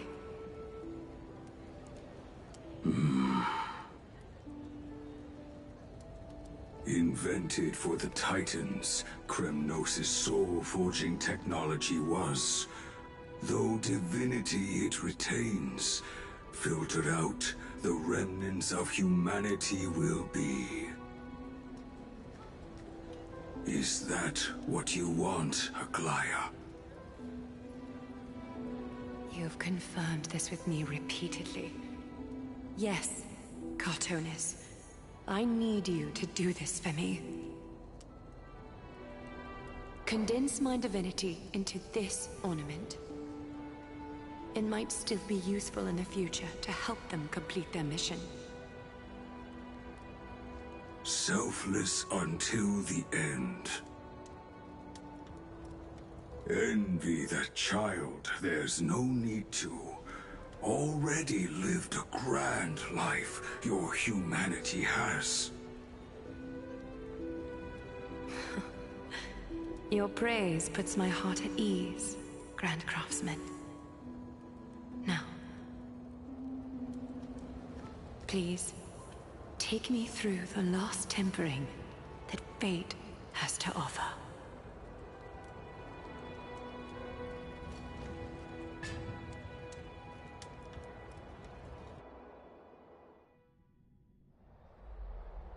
The city is silent, and tension is building with every passing second.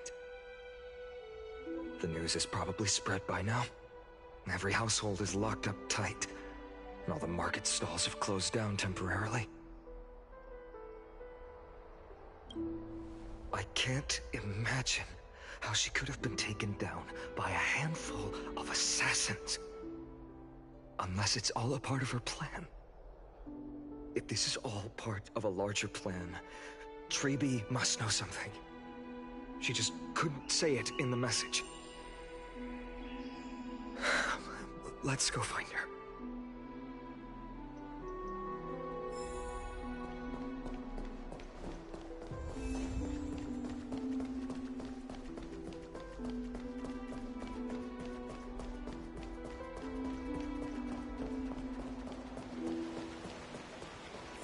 Dunham came back before us. Well, maybe he's heard something.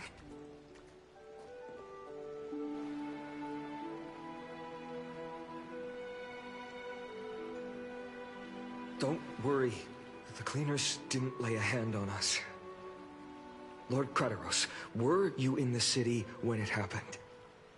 What exactly went down? Regrettably, no one knows the details of that moment. Eyewitnesses only saw...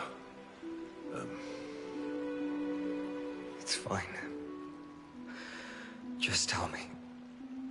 Eyewitnesses at the Memorial Palace saw Aglaya fall from the Chrysos airbath. Oh, God. she showed no signs of life by the time the Holy City guards approached to check. They were too afraid to jump to conclusions. After all, she was a demigod who lived for over 1,000 years, the leader of the Chrysos heirs. Most citizens of the city believed that death couldn't touch her. She was pierced through the heart by a uniquely crafted dagger. I saw it for myself. It's one of the weapons carried by the cleaners.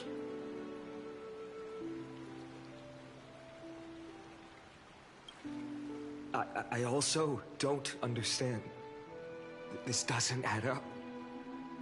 The ones who appeared in the Grove and those who confronted Don Hung in the Abyss didn't immediately resort to violence. They were just watching and trying to intimidate. They didn't have any reason nor the courage to attack Aglaya. Perhaps...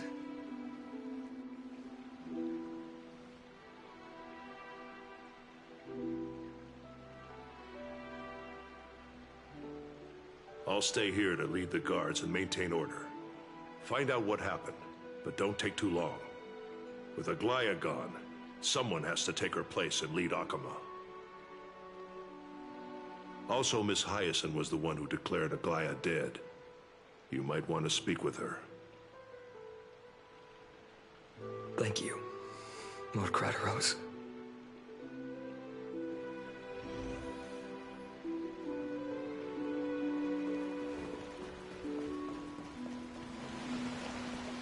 The baths are empty.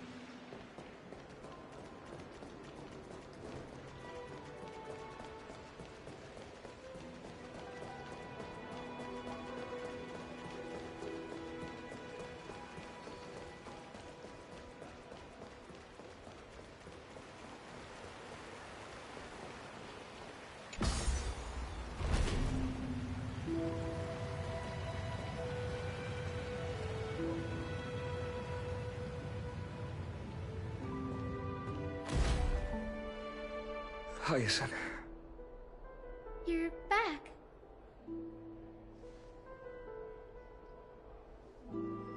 I'm fine. I've been staying close to Lady Treby and Lady Trinan after the incident. It's great that you could come back so quickly. They need someone with them now.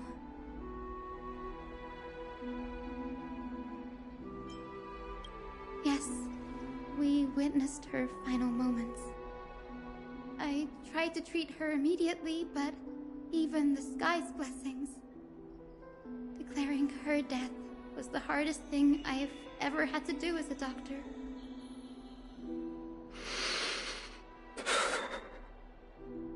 Lord Finan, don't push yourself. You're carrying a heavier burden now. Please. Don't fall. It's fine. I can handle it. What I've lost is a mentor and a comrade in arms. But for Treby and Trinan, they've lost 1,000-year-old bond. Like they're losing a part of their lives. You should rest, Hyacinth. You've been awake for a long time, haven't you? We'll handle things from here. Okay. See you later, everyone. Next, we should visit Lady Treby.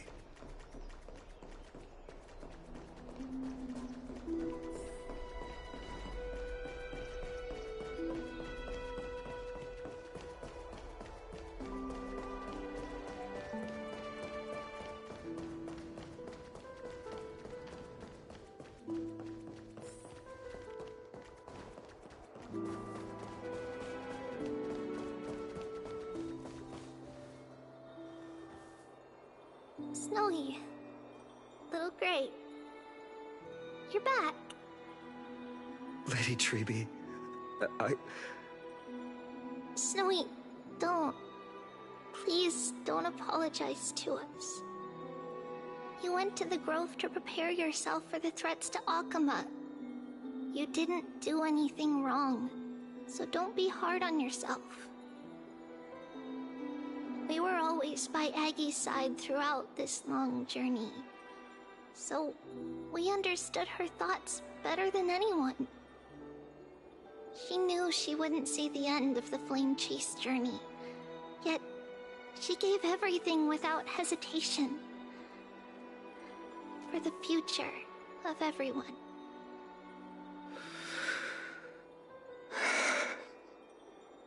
I know what Aglaya expected of me. Right now, the last thing Akama needs is a leader wallowing in self-pity. The scroll over there was entrusted to us by Aggie. She instructed us to hand it over to you when the time was right. I think now's the right time.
Bainan, my humble student, my trusted colleague.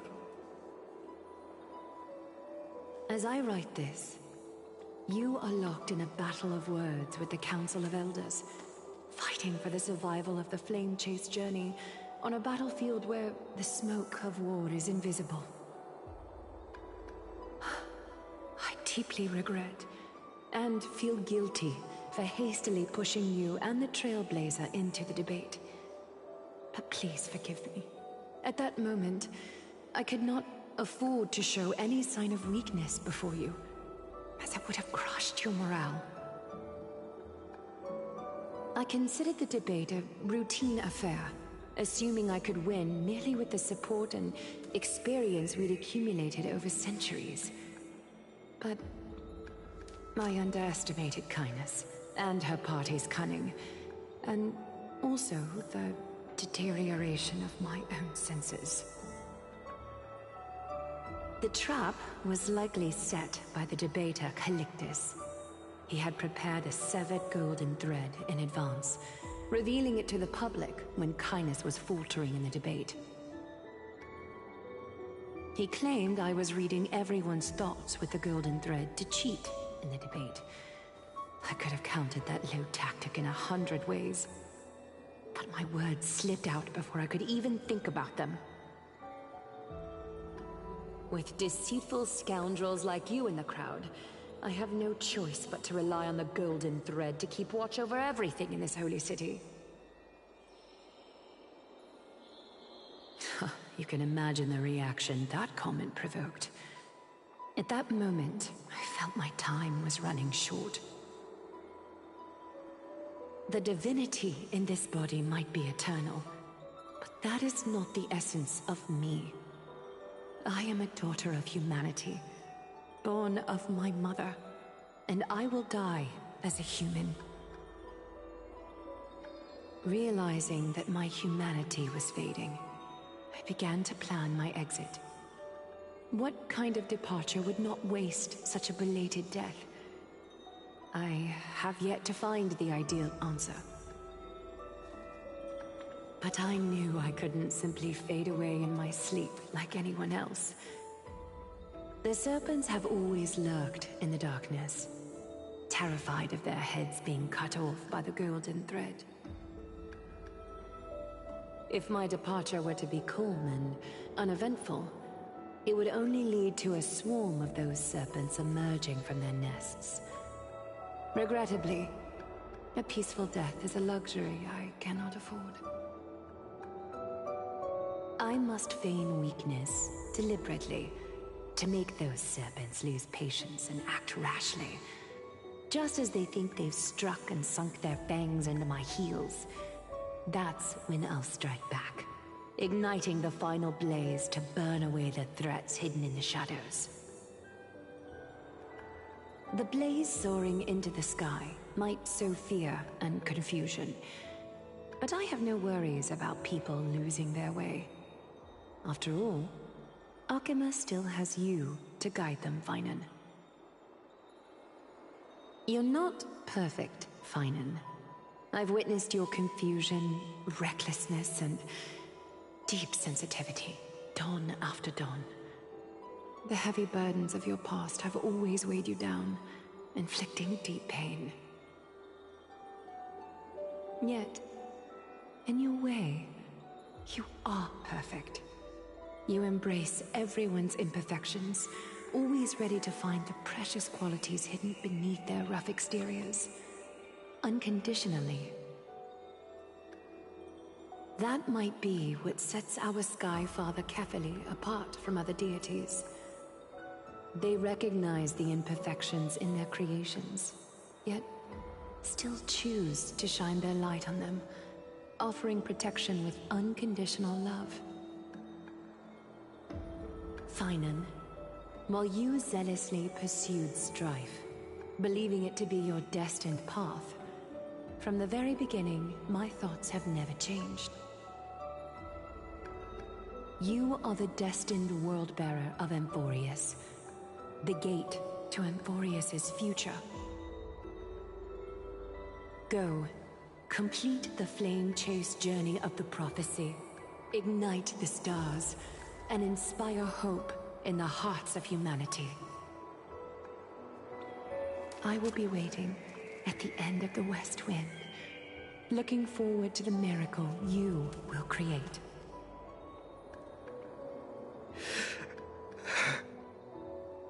Aglaya, how could I possibly be worthy of the burning torch you've passed into my hands?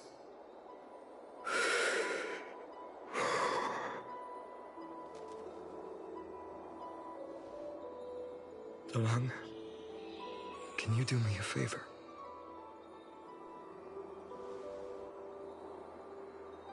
Please deliver a message to Lord Krateros.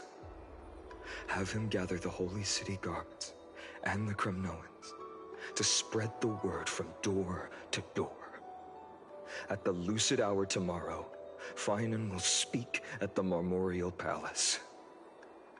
urge everyone who has concerns about the Holy City's future and the Flame Chase journey to attend this gathering.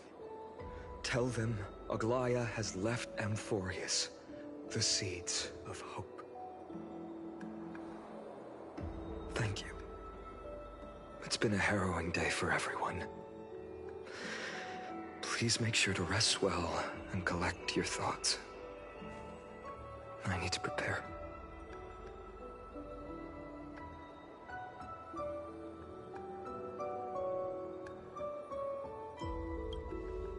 Cortonis, what brings you to Marmorio Palace?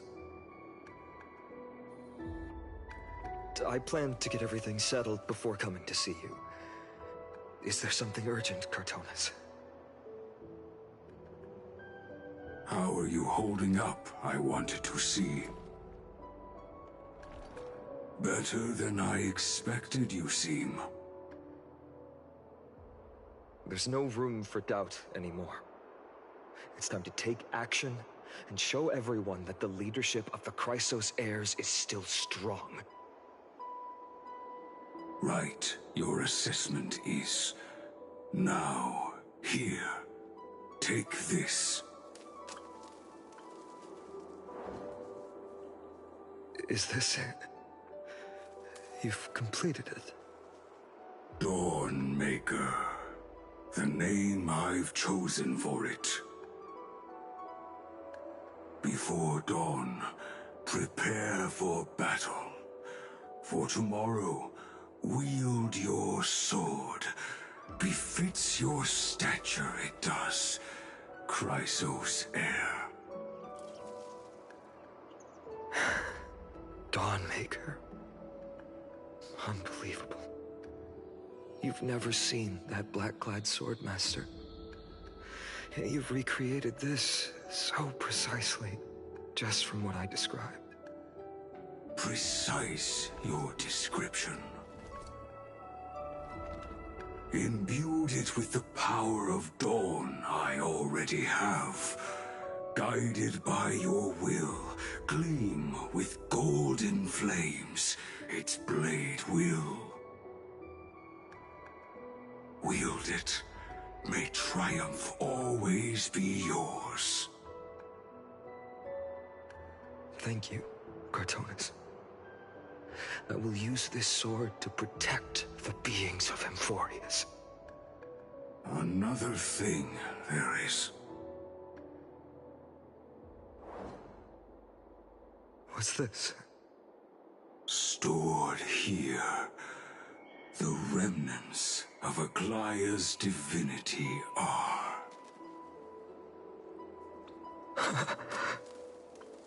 This was her commission. Her death she had long foreseen. Can she still hear us? It's difficult to confirm. About divinity, we know very little. In this way, she wanted to be with you. Always. I understand. Let me keep it. With this, I'll have another constant companion by my side. May this world never have need for a deliverer. Someone told me long ago. But when the world dashed her hopes and fell into disarray, if she could see me now, leading from the front, rallying people against their destiny, she would surely smile.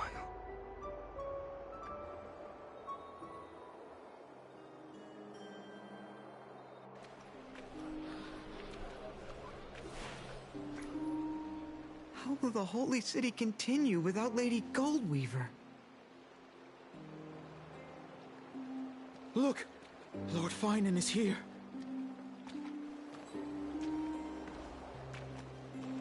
Will he step up to lead Akama?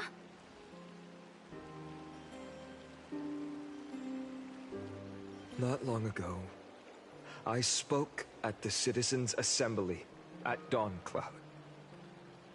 I wrestled with every word, searching for the right ones to rally support and keep the Chrysos Heir's flame chase alive. In the end, I remembered a lesson from one of my teachers. In battles where words are weapons, outrage and blind passion often overpower reason. I followed his strategy. I painted my opponents as nothing more than pests, tore apart their character, and laid out their crimes. The strategy worked. I secured enough votes to achieve my goal, but afterward, there wasn't even a flicker of joy. I realized that apparent victory masked a deeper failure.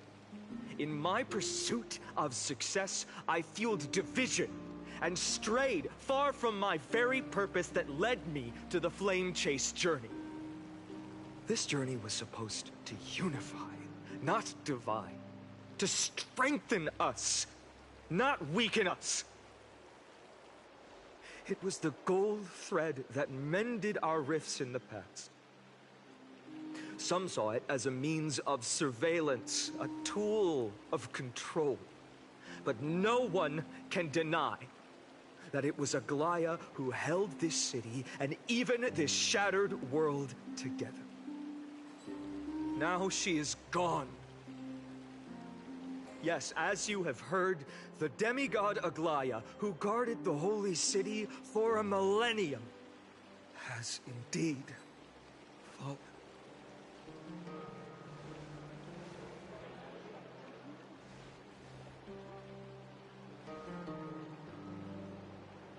Who murdered Lady Goldweaver? Find the murderer! Make them pay!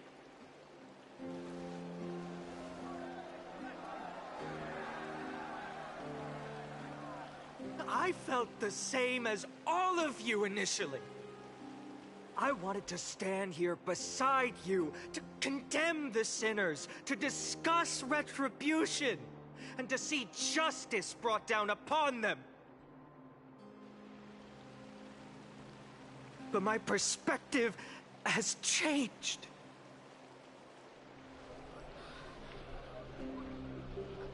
The golden threads that once bound this city have unraveled. Yet no one is celebrating their freedom from control. In the empty markets and bath chambers, one feeling lingers.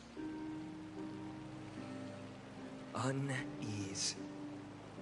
Deep down, we all know the last safeguard against the harm we may do to each other is gone. No divine power will protect us from the malice in our hearts. From now on, only the moral code we choose to uphold for ourselves will stand between us and the abyss. Vainon has a way with words.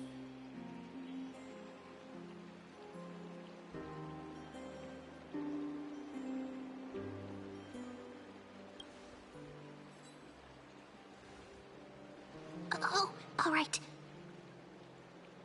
The flame chase journey is nearing its end.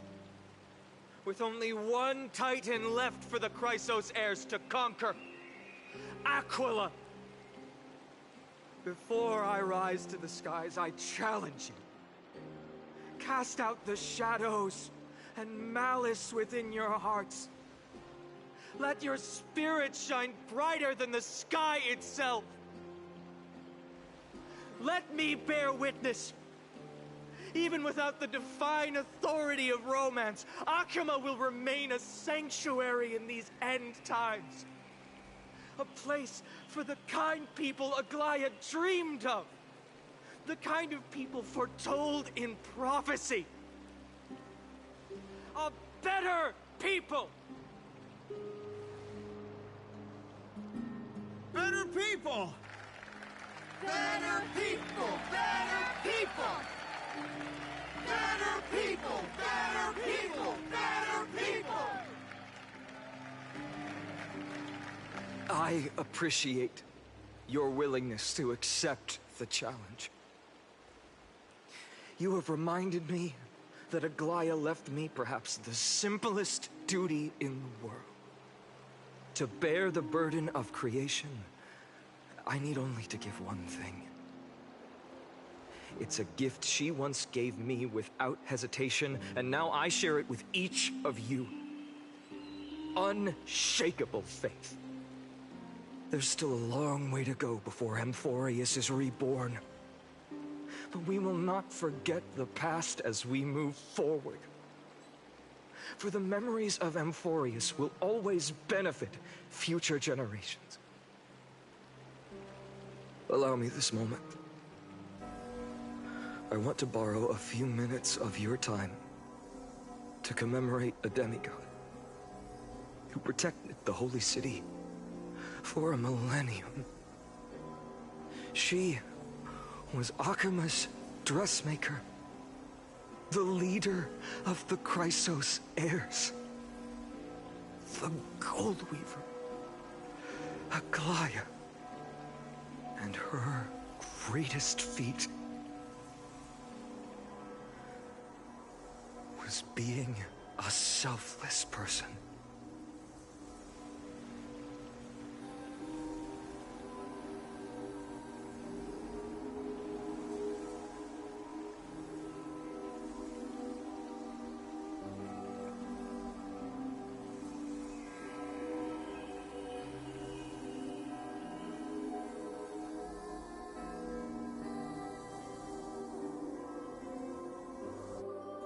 That singing sounds so familiar.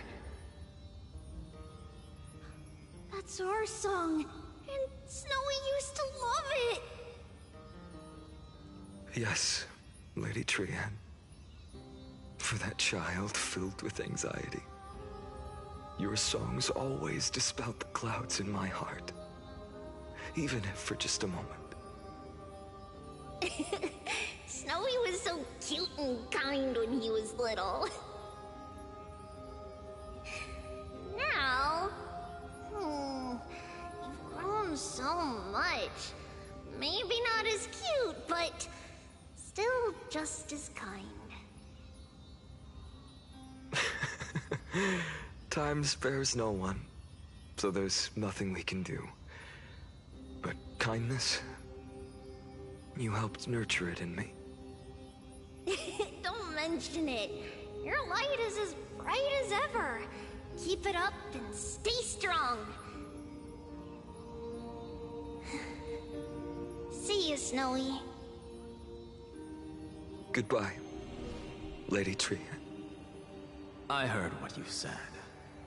Are you suggesting the debate tactics I've taught you are nothing but sleight of hand? Not at all, Professor Anaxa. Honestly, without those techniques you taught me, the Flame Chase journey might not have survived. Good thing your head's still clear. The Chrysos heir of Kefali. I had no idea you had it in you while I was drilling those formulas in your head in class. Who could have thought, Professor? By the way, I've completely forgotten those formulas now. Some things never change. In our next lives, I'll teach you how to truly embrace your divine duties.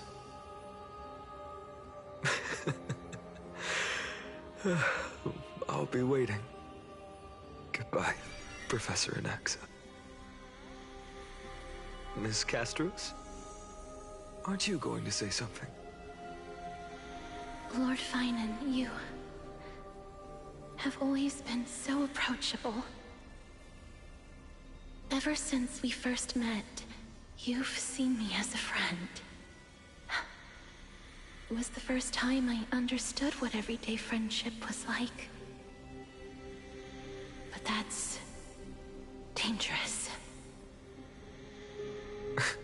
Dangerous? Laughing and chatting with you, I sometimes forget who I am. And for someone with my kind of power, that's a real hazard. I hadn't thought of it that way. Sorry, I forgot to consider your perspective. Please, no apologies. Despite everything, thinking back on the times we spent together makes me really happy. I feel the same. Goodbye, Finan. Goodbye, Gasteras. Aglaya. Remember, Finan, after completing the flame chase, leave the decision to initiate the miracle of Genesis to the Amphorians. The Chrysos heirs are the executors of the prophecy, yet they, the people, are the true masters of this world. Rest assured, I always keep your teachings in mind. The difference between a presumptuous hero and a tyrant is a fine line. Well said. You've got a good memory. It's late. Anything else you'd like to add? Anything else? Even in your imagination, I'm not one to show my vulnerable side. No worries. I've long understood how difficult it is for you to open up completely. Thank you for bringing me here, Aglaya. You saved me. Maybe what I wanted to save wasn't you, child, but this crumbling world. Goodbye, Finan. Goodbye, Aglaya. Did you forget me? Forget you? Like I'd ever. We aren't parting ways forever. You're just off to guard the gates at Castrum Kremnos. Let's not make this a tearful farewell.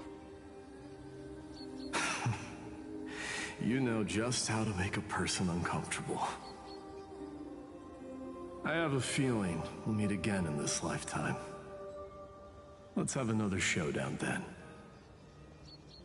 Deliver.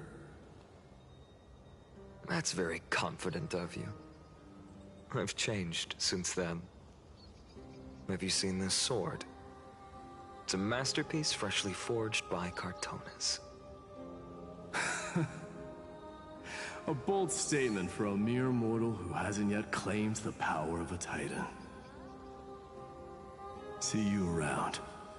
Finan of Ides Elysiae. It's a date, Mightimos. What a poignant, yet splendid journey. And it's still not over yet, is it? Yes, Cyrene. I was right. In the end, you did become the deliverer in this story. A lot has changed while you were away. I've met so many people and tried so many things. I've found new resolve. And I've let go of some attachments. I'm not the same person I used to be. But to me, you've never changed at all, Finan.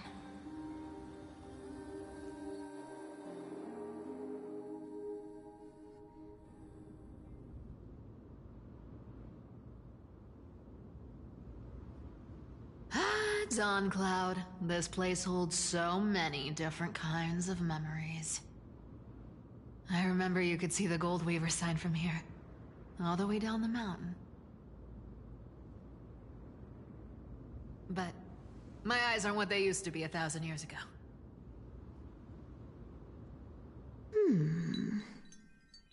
Cyphera, you... Seamstress.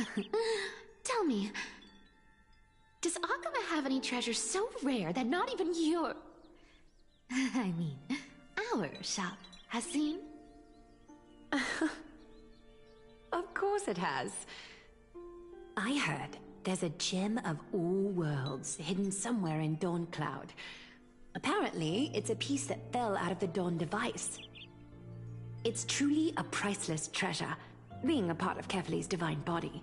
Even I, the Gold Weaver, cannot witness its glamour. Gem of all worlds. Nice! Got it! Well, please keep looking after the shop while I... Let me guess, Cypherer. You're probably already plotting to sneak into Dawn Cloud to steal that gem, aren't you? And your next move is probably trying to sell it to the highest bidder, then distribute that money to the poor and the refugees in the Holy City? Look, seamstress. Are you sure you aren't peeking into my head with your golden threads? You might be skilled at covering up lies, but your compassion is all over your face, plain as day. Don't lie to yourself. Do you honestly think this is the right thing to do, Cypherer? What else am I supposed to do? That's the only thing I can do with my power. You keep talking about how I have the potential to become a good person. Or even what people call a hero. But I don't know what I need to do to get there! I can't weave golden dresses like you! I can't sing as well as Miss Hyceelens! And I definitely don't know as much as Big Sis Treeby! The only things I'm good at are the underhanded street smarts that no one even respects.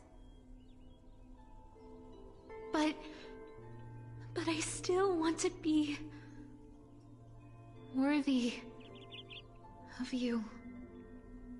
I want to prove that you've made the right choice. Even thieves can dream. Right?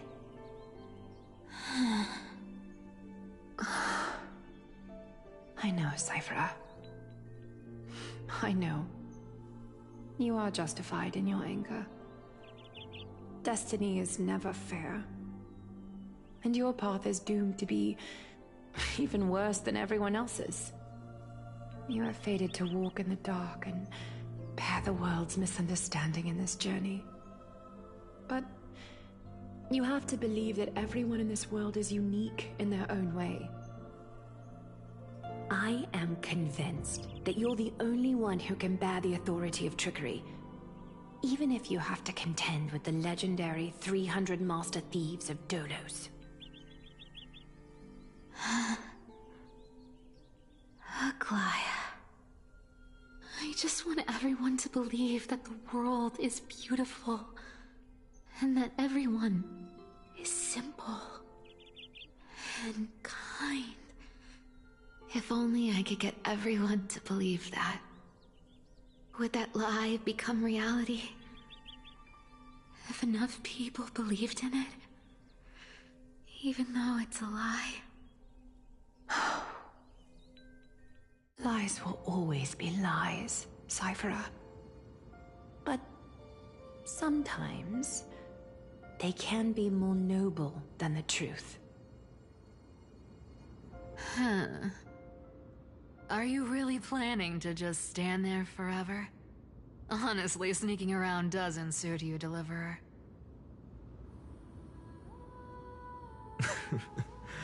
I never thought I could slip past your sharp ears, Miss Cypher. I just didn't think it'd be right to interrupt when you're obviously lost in thoughts. Huh. Still as charming with your words as ever, boy. Your speech at the public baths wasn't half bad. I'll admit. It managed to touch my heart. Just a smidge. Thank you. I had a feeling back then that you were in the audience. Intuition certainly is a thing of wonder.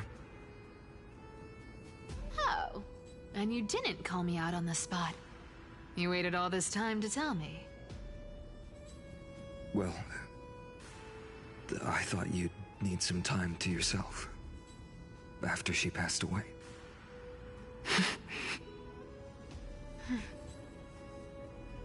None of your business. Enough small talk. Tell me, what kind of trouble did you run into that you need me, the super old-timer, to step in?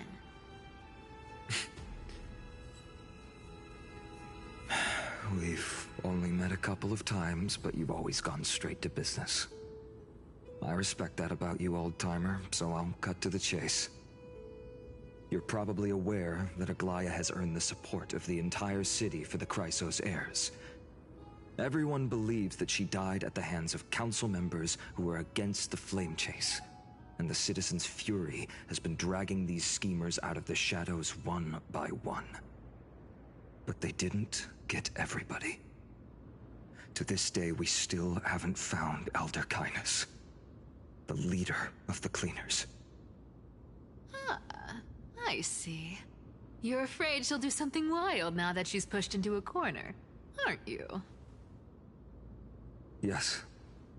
I believe that Kefali's core flame, forever enshrined above the council theater, would be the opposition's final trump card against the Chrysos heirs. We're setting out to campaign against Aquila in a few days. With the Chrysos heirs gone, it'll be their best chance to strike. You think those desperate dogs will try to snatch the core flame while you're gone? So, you want me to give them a nice long walk while you're away, right? You sure saw right through me, Miss Cypher. I know exactly what you can do. Godlike speed, perfect disguises, untraceable movement, and that most enigmatic authority of trickery. I have only one request. Please, use whatever tricks you need to protect Kefali's core flame. Even if you have to deceive the rest of the Chrysos heirs as well. Uh-huh. Hey, Deliverer. Do you honestly think that there's no way I'll turn you down? Do you even have any plan Bs if I decide to nope out on this? As the demigod of trickery, there are no other trump cards in the world that can outrank you. I'm sure you know the answer to your own question, Miss Cypher. What confidence. You talk as if you have everything in the palm of your hand. Huh. So you did learn a thing or two from her. I'll give you that. Then let me tell you something you don't know. The Flame Reaver. They've been watching Akama closely. You mean... Bet you didn't expect that, huh? I've been tracking them all this time. And this is my conclusion. That lunatic may have lost their mind, but they're no fool. Why do you think they haven't made a move on Akama yet? Professor Anaxa once analyzed this. He thought it was probably because Kefali's core flame was protected by the Council of Elders' secret arts. Ha! Secret arts my foot! I could break those mechanisms with a flick of my finger. Allow me to let you in on the actual secret. They probably held off from attacking Akama because the Seamstress's defense network was way tougher than you thought. Now that she's gone, and you're heading out to the Eye of Twilight, with the city's defenses in shambles. What a dangerous situation we find ourselves in. But since you're the one who brought it up, I'm guessing you already have a solution in mind. Just look how ridiculously calm you are right now. But you guessed it right. Consider this a 2-for-1 deal. I'll keep that lunatic entertained on top of protecting Kefali's core flame. You owe a big favor after this. have my deepest gratitude. That Flame Reaver's power is truly unfathomable. Please be careful. Don't forget, Deliverer. There's a fundamental truth in this world. Cyphera will always get the last laugh. No need to worry about a demigod. I'll do my job. So you need to make sure you don't die before you pay me.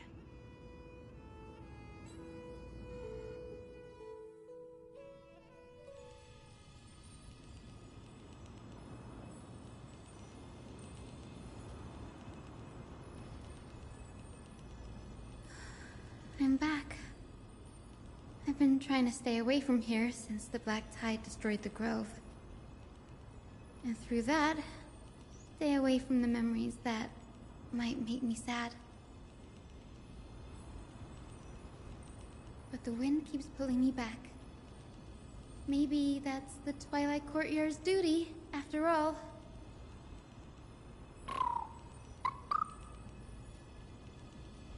I know, little Ika. I know. I too miss the days when we all studied together. But we have an even more important mission this time round. Lord Finan has already set the date to campaign against Aquila. Being a descendant of the Sky People,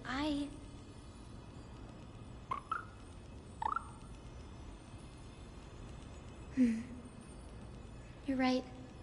At least I can still afford to get lost in thought once in a while. Oh, ancestors. Please wait for just a bit longer. The time I spent in the grove deserves some reminiscence.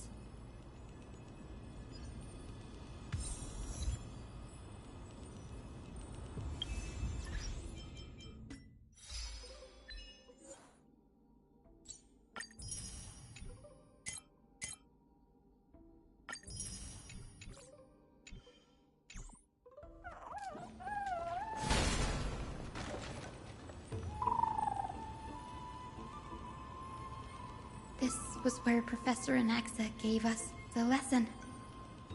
I can still see that day in my mind. And that was your last lesson in the Grove. Now, each of you will head off on your own path. How much the Grove's teachings can help you in the real world depends on how well you can put knowledge into practice. However, heed this warning. If you ever do anything disgraceful out there, don't ever claim you were the student of Anaxagoras, one of the 7 sages. Professor Anaxa, there are still other classes scheduled on the calendar. Are you sure you didn't... Firstly, call me Professor Anaxagoras. Secondly, to clarify, the last lesson means the last lesson I will teach you. I will be entering seclusion from today onwards to research ancient alchemy, and all my teaching activities will be put on hold. Ah, I see. So you're saying that the lessons taught by all the other teachers aren't good enough to be considered lessons? All you do every day is wag that sharp tongue of yours. That's a credit deduction, Finan of Ides Elysiae.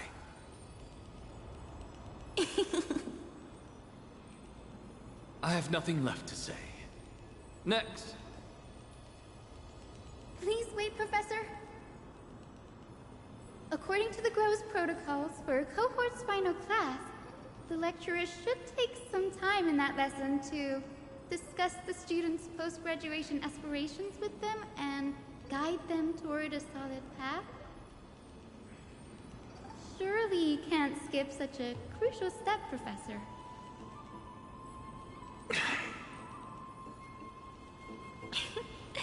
The teaching assistant, Miss Hyacinth, is truly Professor Anaxa's nemesis. Fine. Since Hyacinthia insists on this, let's go through the process. Since some of you are so eager to speak, why don't we start with you, Finan of Ides Elysiae? What is your post-graduation aspiration?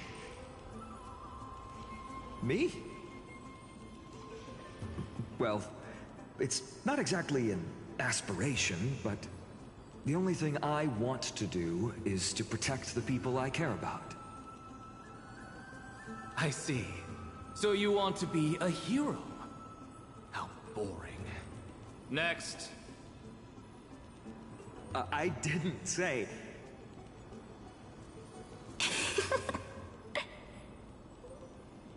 Castoris, you've been giggling for quite some time. How about you go next? Perhaps my answer is a bit vague and meaningless, Professor Anaxagoras, but... I hope the world can be freed from the agony of death, so that every living being may find calming peace. How naive. So naive that it makes me want to weep for your fairy tale. See, this is why I don't want to follow those outdated protocols. All I get are boring answers. Since you suggested this whole process, why don't you wrap this up, Hyacinthia? Share your aspiration with everyone, and let's see if yours stands out. So it's finally my turn. Good thing I came prepared. My aspiration is nothing less than completing the final blank page at the end of the hero's epic. Blank page? An interesting description. Do explain, Assistant. I've read all of Amphorius's heroic epics while studying at the Grove, and a common thread came to my attention. Almost every epic ends with a description of the hero's achievements. But few mention how the everyday people of that time lived. No one recorded the struggles and suffering the commoners endured. So you're saying that, instead of legendary heroes, you're more focused on commoners living on the peripheries of historical records. Perhaps I'm influenced by my background. My ancestor, Seliosi the Day Thunder Knight, raised her spear against the sky and ushered in the flame-chasing era that continues to this day. Her story is told to every child descended from the Skyfolk. We have no doubts about Seliosi's greatness, yet her towering figure overshadowed every record from that entire era. What about the Day Thunder Knight's family, allies, and friends? What about the survivors and those who died in the great battles? Whenever I think about their stories by the campfire, I realize the details of those legends have been long lost, and only Seliosi's name remains. Her brilliance had become as blinding as Aquila's, lording over everything on the ground. That's why I'm glad that my era does not lack heroes. All my ancestors had was a sad past. But I have a future I want to protect. Instead of becoming a hero and ushering in a golden deluge to baptize the world anew, I want to stay in the backline and save all the ordinary humans from drowning in the rising waves. I wish not to return to the sky, but to walk among the masses on Earth. I believe it's the only way for the saga of creation. To include a footnote for the everyday people in its blank page.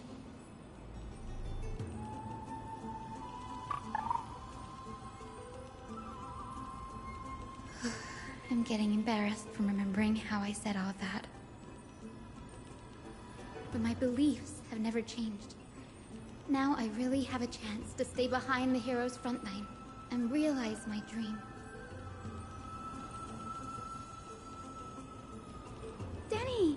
What are you doing here?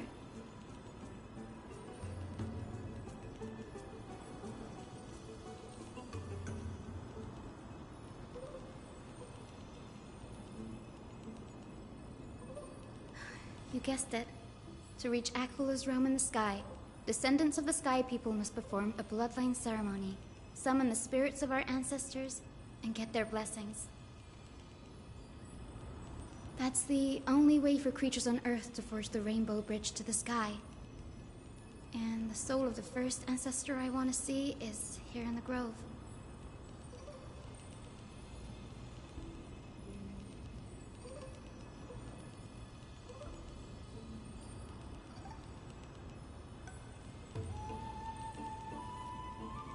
Don't worry. I have little Ika with me. You'll protect me, won't you?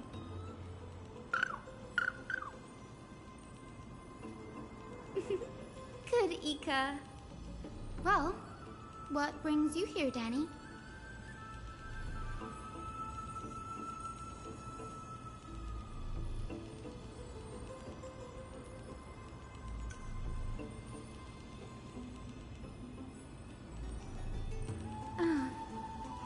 Right. If all goes as planned, you and Gray will be able to go home after this mission, won't you?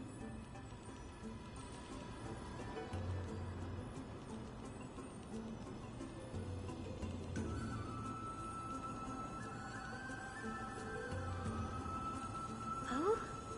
Could it be that you too have some kind of hidden powers to make prophecies now?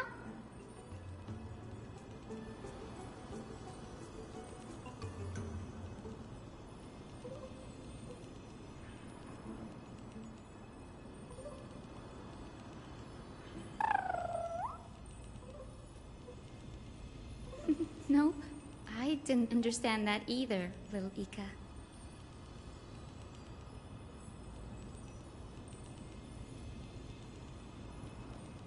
Since we've already met up, why don't you come with me, Danny?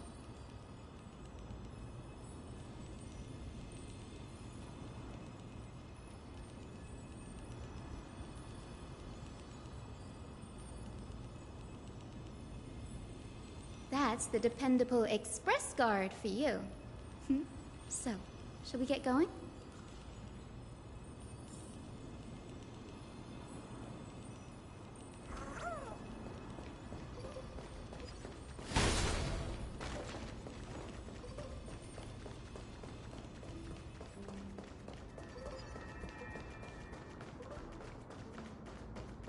The chroma coffer is vibrating. There must be memories of an ancestor nearby.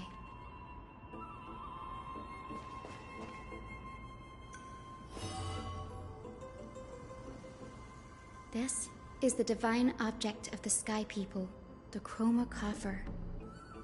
Our ancestors dictated that when a descendant of the Sky Folk is ready to challenge Akula again, they must first awaken the spirits of their ancestors with the chroma coffer and receive their benediction.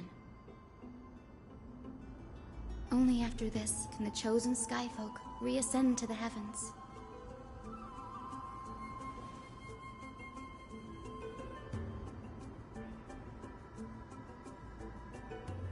Very prudent, wouldn't you say? The soul of an ancestor slumbers here.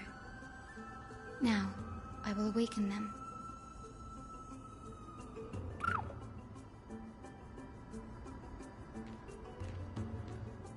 I am Hyacinthia from the Twilight Courtyard, a descendant of the sky who has inherited the duty of flame chase. The time has come to fulfill our clan's destiny. I will join the heroes of the prophecy to return to the sky and retrieve the core flame. Ancestor, please bestow upon me your generous blessing.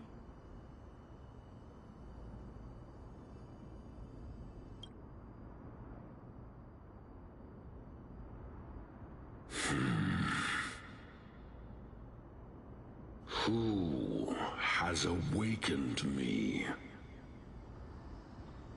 It's I, Hyacinthia, a descendant of the Sky People. I apologize for interrupting your slumber. You are Lord Crispus, aren't you? I've read your story in our family tree. You were a righteous judge who vindicated many who were wrongfully accused. I never imagined someone in this era would still remember my name.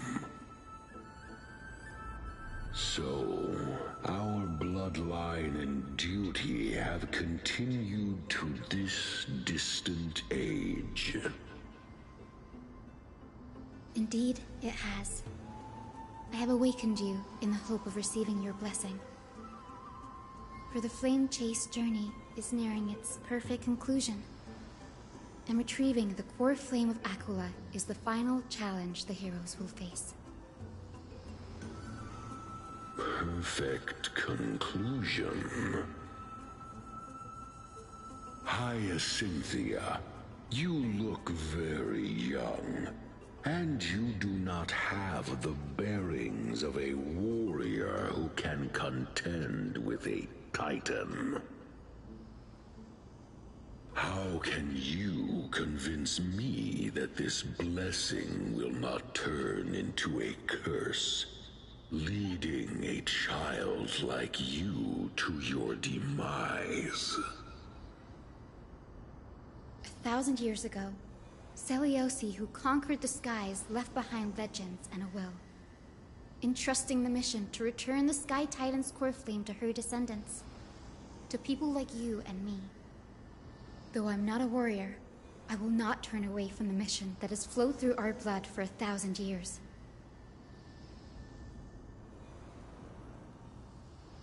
And I am not fighting alone. I have the strongest and most tenacious companions in the world.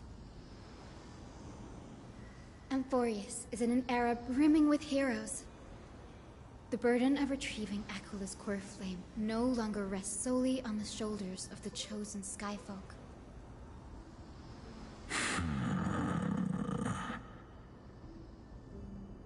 I now wield the power of healing. I aim to mend the fissures in the sky and heal the wounds of the people. I desire to define the mission of the Skyfolk in my own terms, to conclude the vigil that has spanned millennia.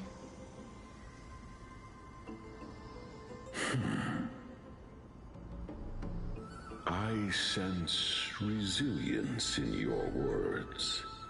Not an outward resilience, but something deeper within. Receive my blessings, young Hyacinthia. May you gain wings to return to the sky via the bridge of rainbows.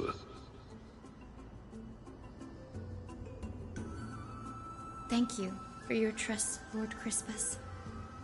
We won't let you down.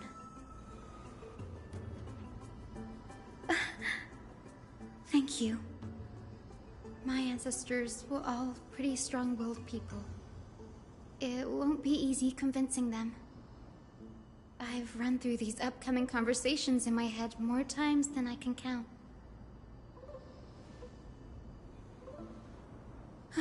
Now, the next ancestor on the list. Her spirit is said to rest in the vortex of Genesis. A pity that the ceremony has to be performed in strict order. Shall we head back to Akama together, Danny?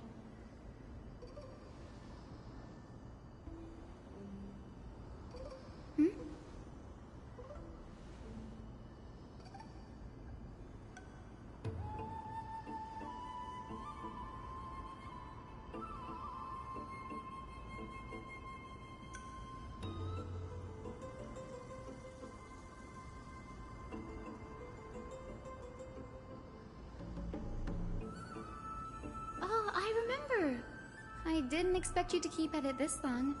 That's so like you, Danny.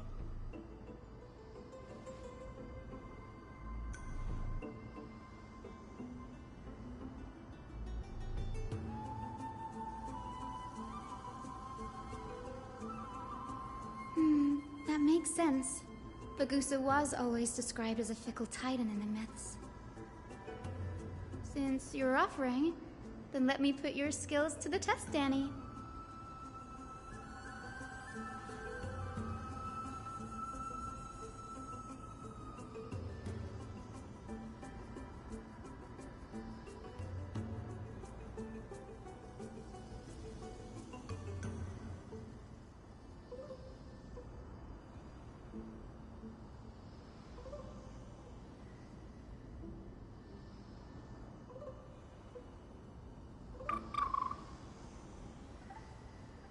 Got it. I'm counting on you, Danny.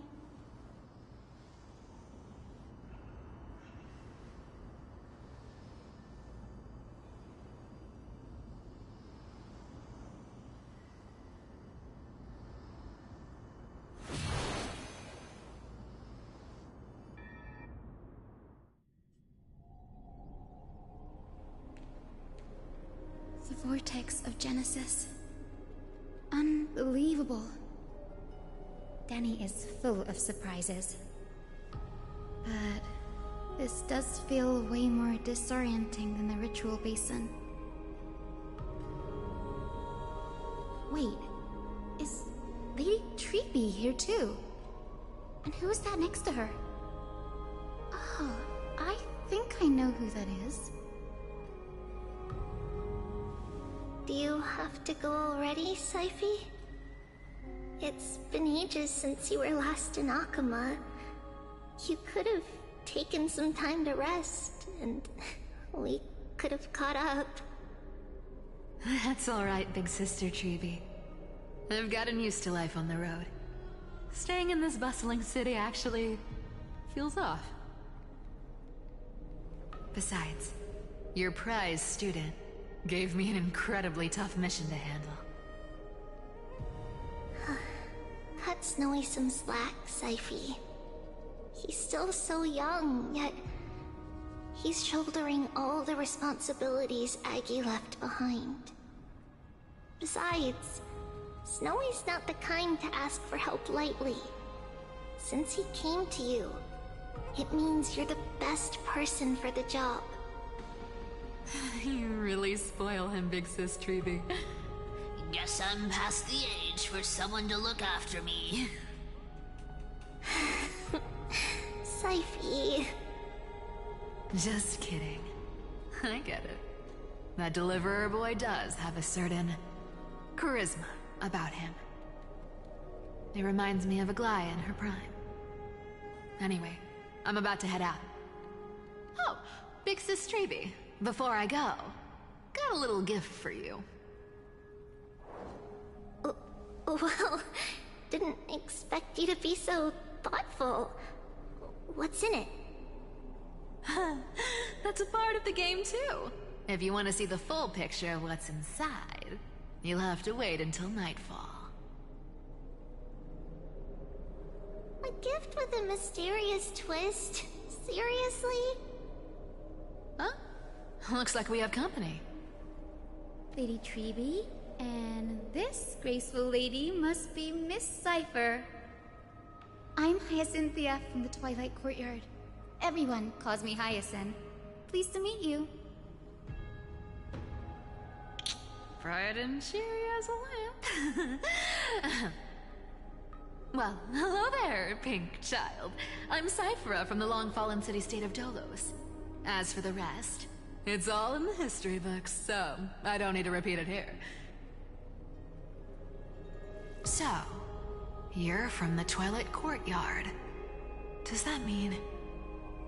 Yes, I'm a descendant of the Sky People, the Chrysos heir about to take over the authority of Sky. Whoa! That's unexpected. I figured Celiosi's descendant would be, I don't know, taller, stronger. Don't judge a book by its cover, Saifi. Zinni is a master of her craft. She's the most skilled and dependable physician in all of Amphorius. Don't worry, Lady Cypher. I may not be as strong and warlike as Lady Celiosi from 1,000 years ago, but I'm confident I can carry out the mission of the Skyfolk. All this talk about missions, you're making it sound way too serious. You've got to look out for yourself, girl. Don't push yourself too hard. I'd hate to see that cute face all scratched out by Aquila's claws. Siphy cracking jokes? Looks like you haven't forgotten what Aggie said all those years ago. Anyway, I've got a mission to handle, so I'll get going. Good luck, Miss Hyacinth. And if things get tough, just let that deliverer take the lead.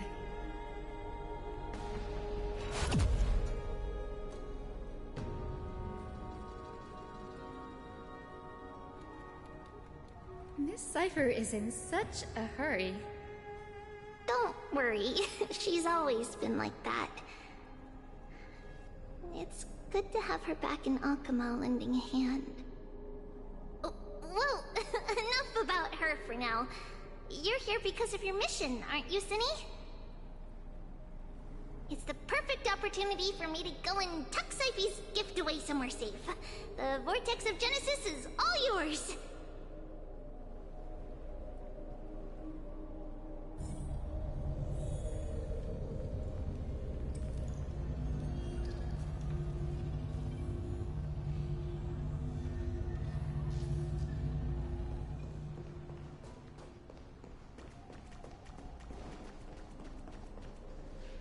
I will join the heroes of the prophecy to return to the sky and retrieve the core flame. Ancestor, please bestow upon me your generous blessing.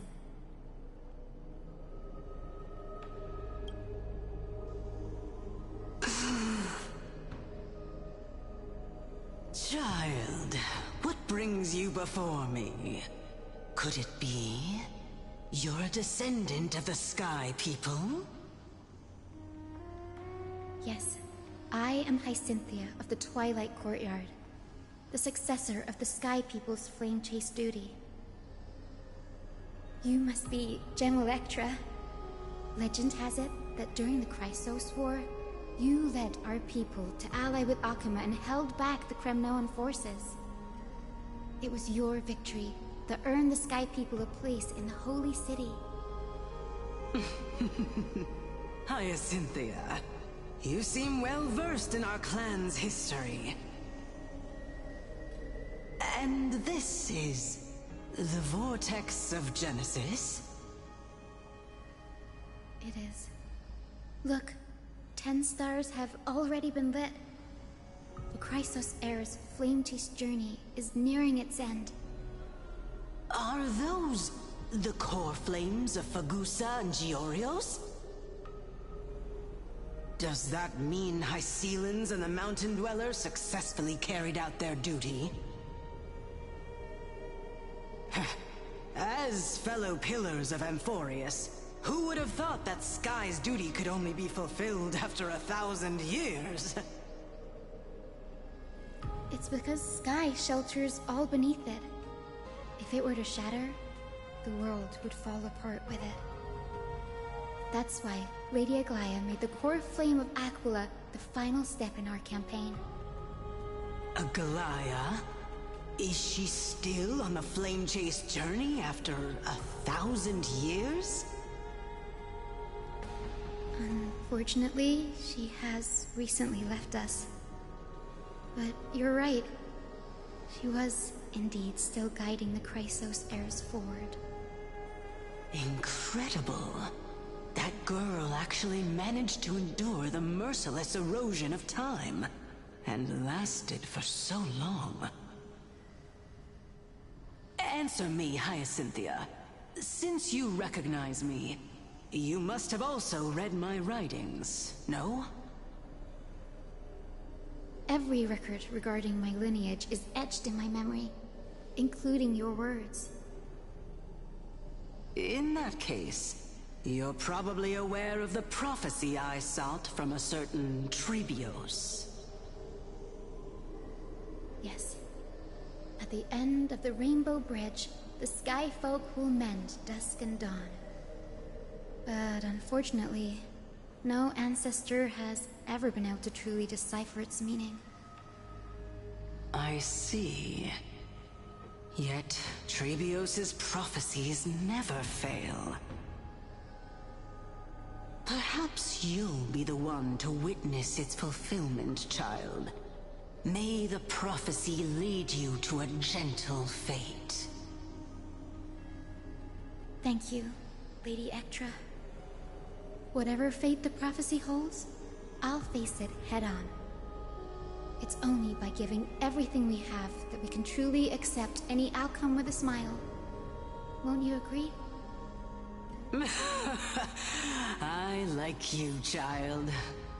I wish this conversation could go on a little longer. Take my blessing, Hyacinthia. When I first saw you, I indeed had my doubts. But your resolve has touched me. If Sky's divinity is fated to pass on, I hope it incorporates your optimism and kindness. Your blessing is a treasure beyond measure, General. Rest well. I'll make sure your gift is put to its best use.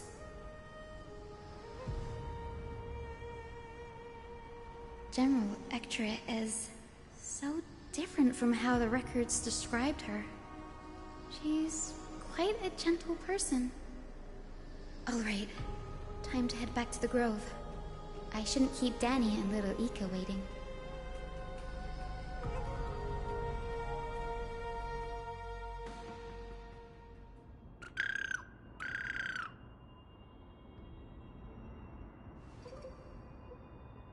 It went great.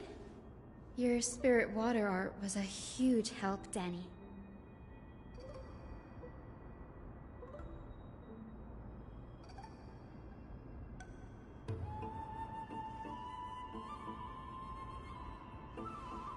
What's wrong, Danny?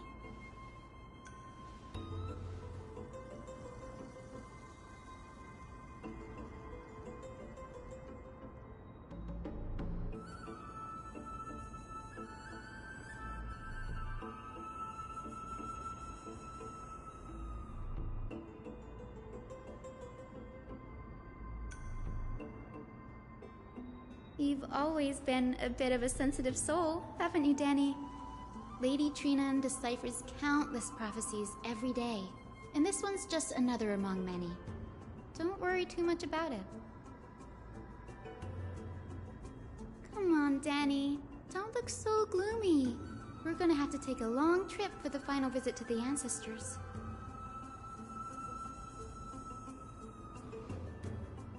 Our final stop is Lord Mighty's home, Castrum Kremnos.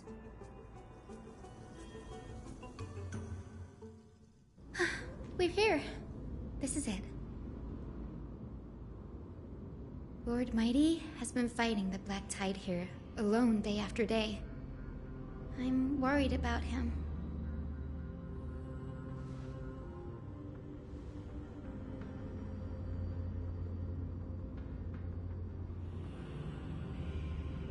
That means he hasn't been consumed by the Black Tide's madness yet. We're here to complete an important mission. We shouldn't interfere with this battlefield. Don't you agree, Danny?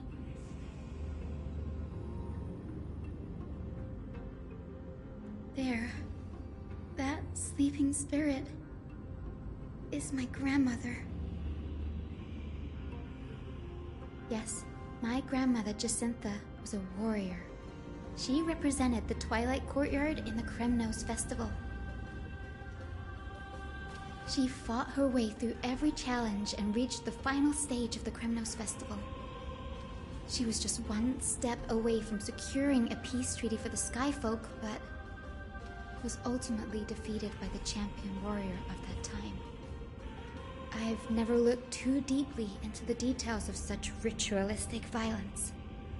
The scroll simply described it as a glorious duel.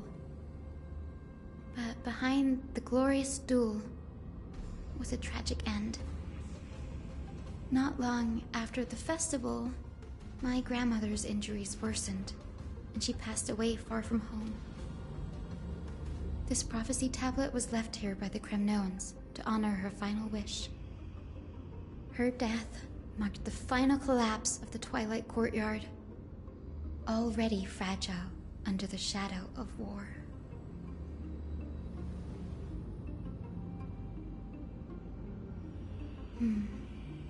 Was Lord Grataros.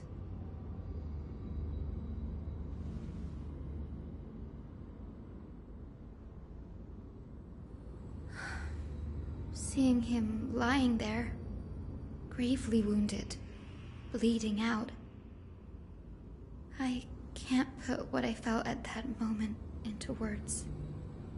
But when I heard Lord Grataros took that fatal blow to protect Lady Trianne, all those tangled feelings faded away. To quote Lord Finan, Grataros must have done that to become a better man.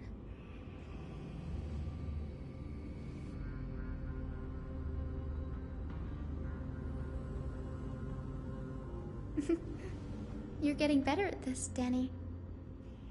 In her final diary entry, my grandmother wrote that when the moment of destiny comes, a descendant of the Sky People would deliver the message of their departure to her spirit. I wonder what she'd think when the one awaking her turns out to be her beloved granddaughter.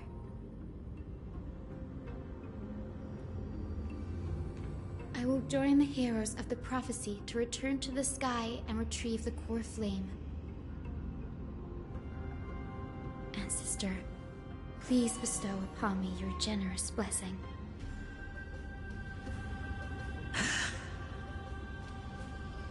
Is this the world of the living? Wait. You... Could you be... Grandmother? It's me. You're Hyacinthia. Hyacinthia, my little hummingbird. Why? How? Why is it you who awakened me? I have never imagined this. I thought I would feel happy for all my ancestors when this day came, but now... I can't even experience the joy of seeing you again. Do you remember that you and Father took me to my very first skyrite when I was 8? Back then, you wanted me to pick one accessory out of 4. The sun crown representing nobility, the storm bracelet symbolizing strength, the ice ring embodying wisdom, and the radiant pendant signifying kindness. Grandmother, do you remember the one I chose? You spoke an innocent little prayer, infusing a faint thread of light to that modest pendant. Yes, and I remember how surprised you were. In all those centuries, no other child of the Sky People had ever made the same choice I did. Hyacinthia, there was a time when I thought you were a timid child. You never had much interest in swords or battle and had no relation to that fiery determination and strength in our blood. Yet I've told myself, that's not a bad thing. If my hummingbird could live her life in kindness and optimism, then it'd be a good thing. I never thought the burden of retrieving the core flame of Aquila would fall to you. Don't worry about me, Grandmother. I believe what makes someone a Skyfolk isn't just outstanding strength, but the capacity to shape the world. When the world cried out for a hero to challenge the gods 1,000 years ago, Zeliosi stepped forward and began the flame-chasing era. And now, as the flame chase journey nears its end, this broken world is crying out for something else. Healing. Isn't it poetic? A saga that spans 1,000 years, began with Sky, and will also end with Sky. You're still as optimistic as ever, just like when you were a kid. If your mind is set, Hyacinthia, then carry your resolve through to the very end. Return to the sky with my blessing, and watch over this world on the threshold of salvation. Grandmother, thank you. But I have one last request. Speak, Hyacinthia. We should still have some time. Before you go, could you tell me the tale of the Sky Hero once more? Just like you used to.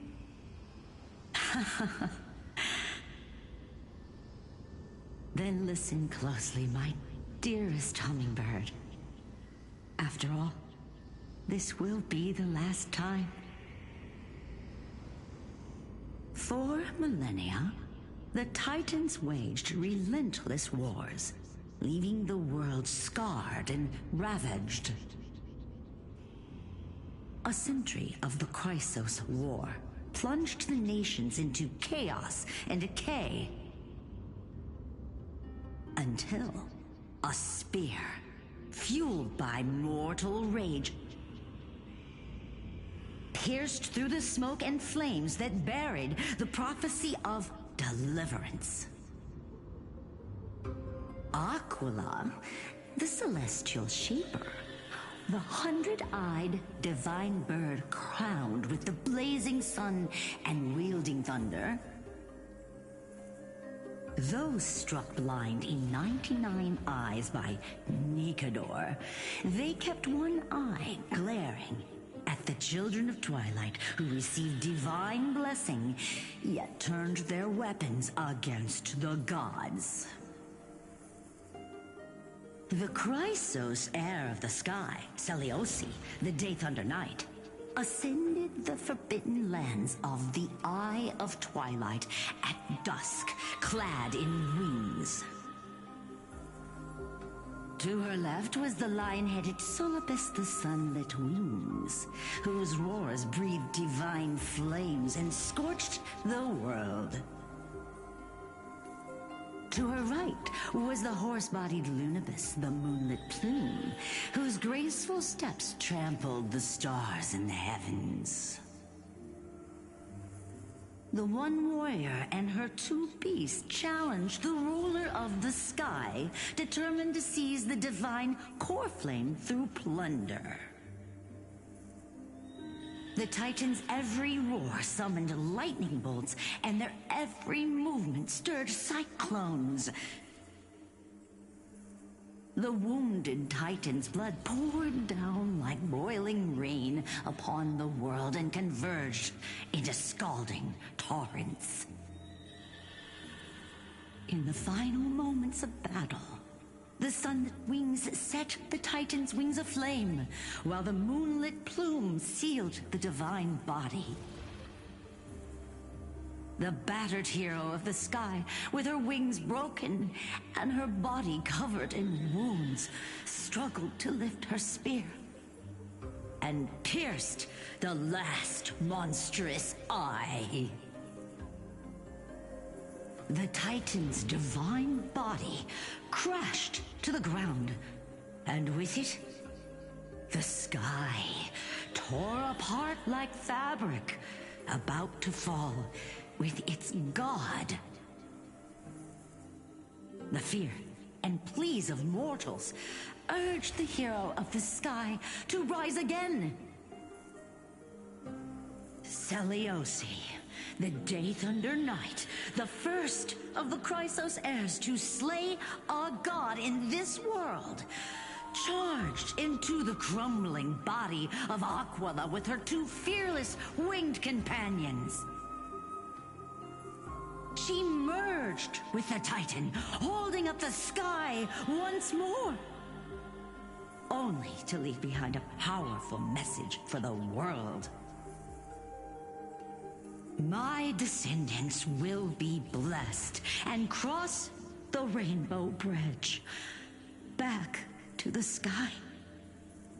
At the end of the prophecy of Genesis, they will reclaim the core flame from my hands.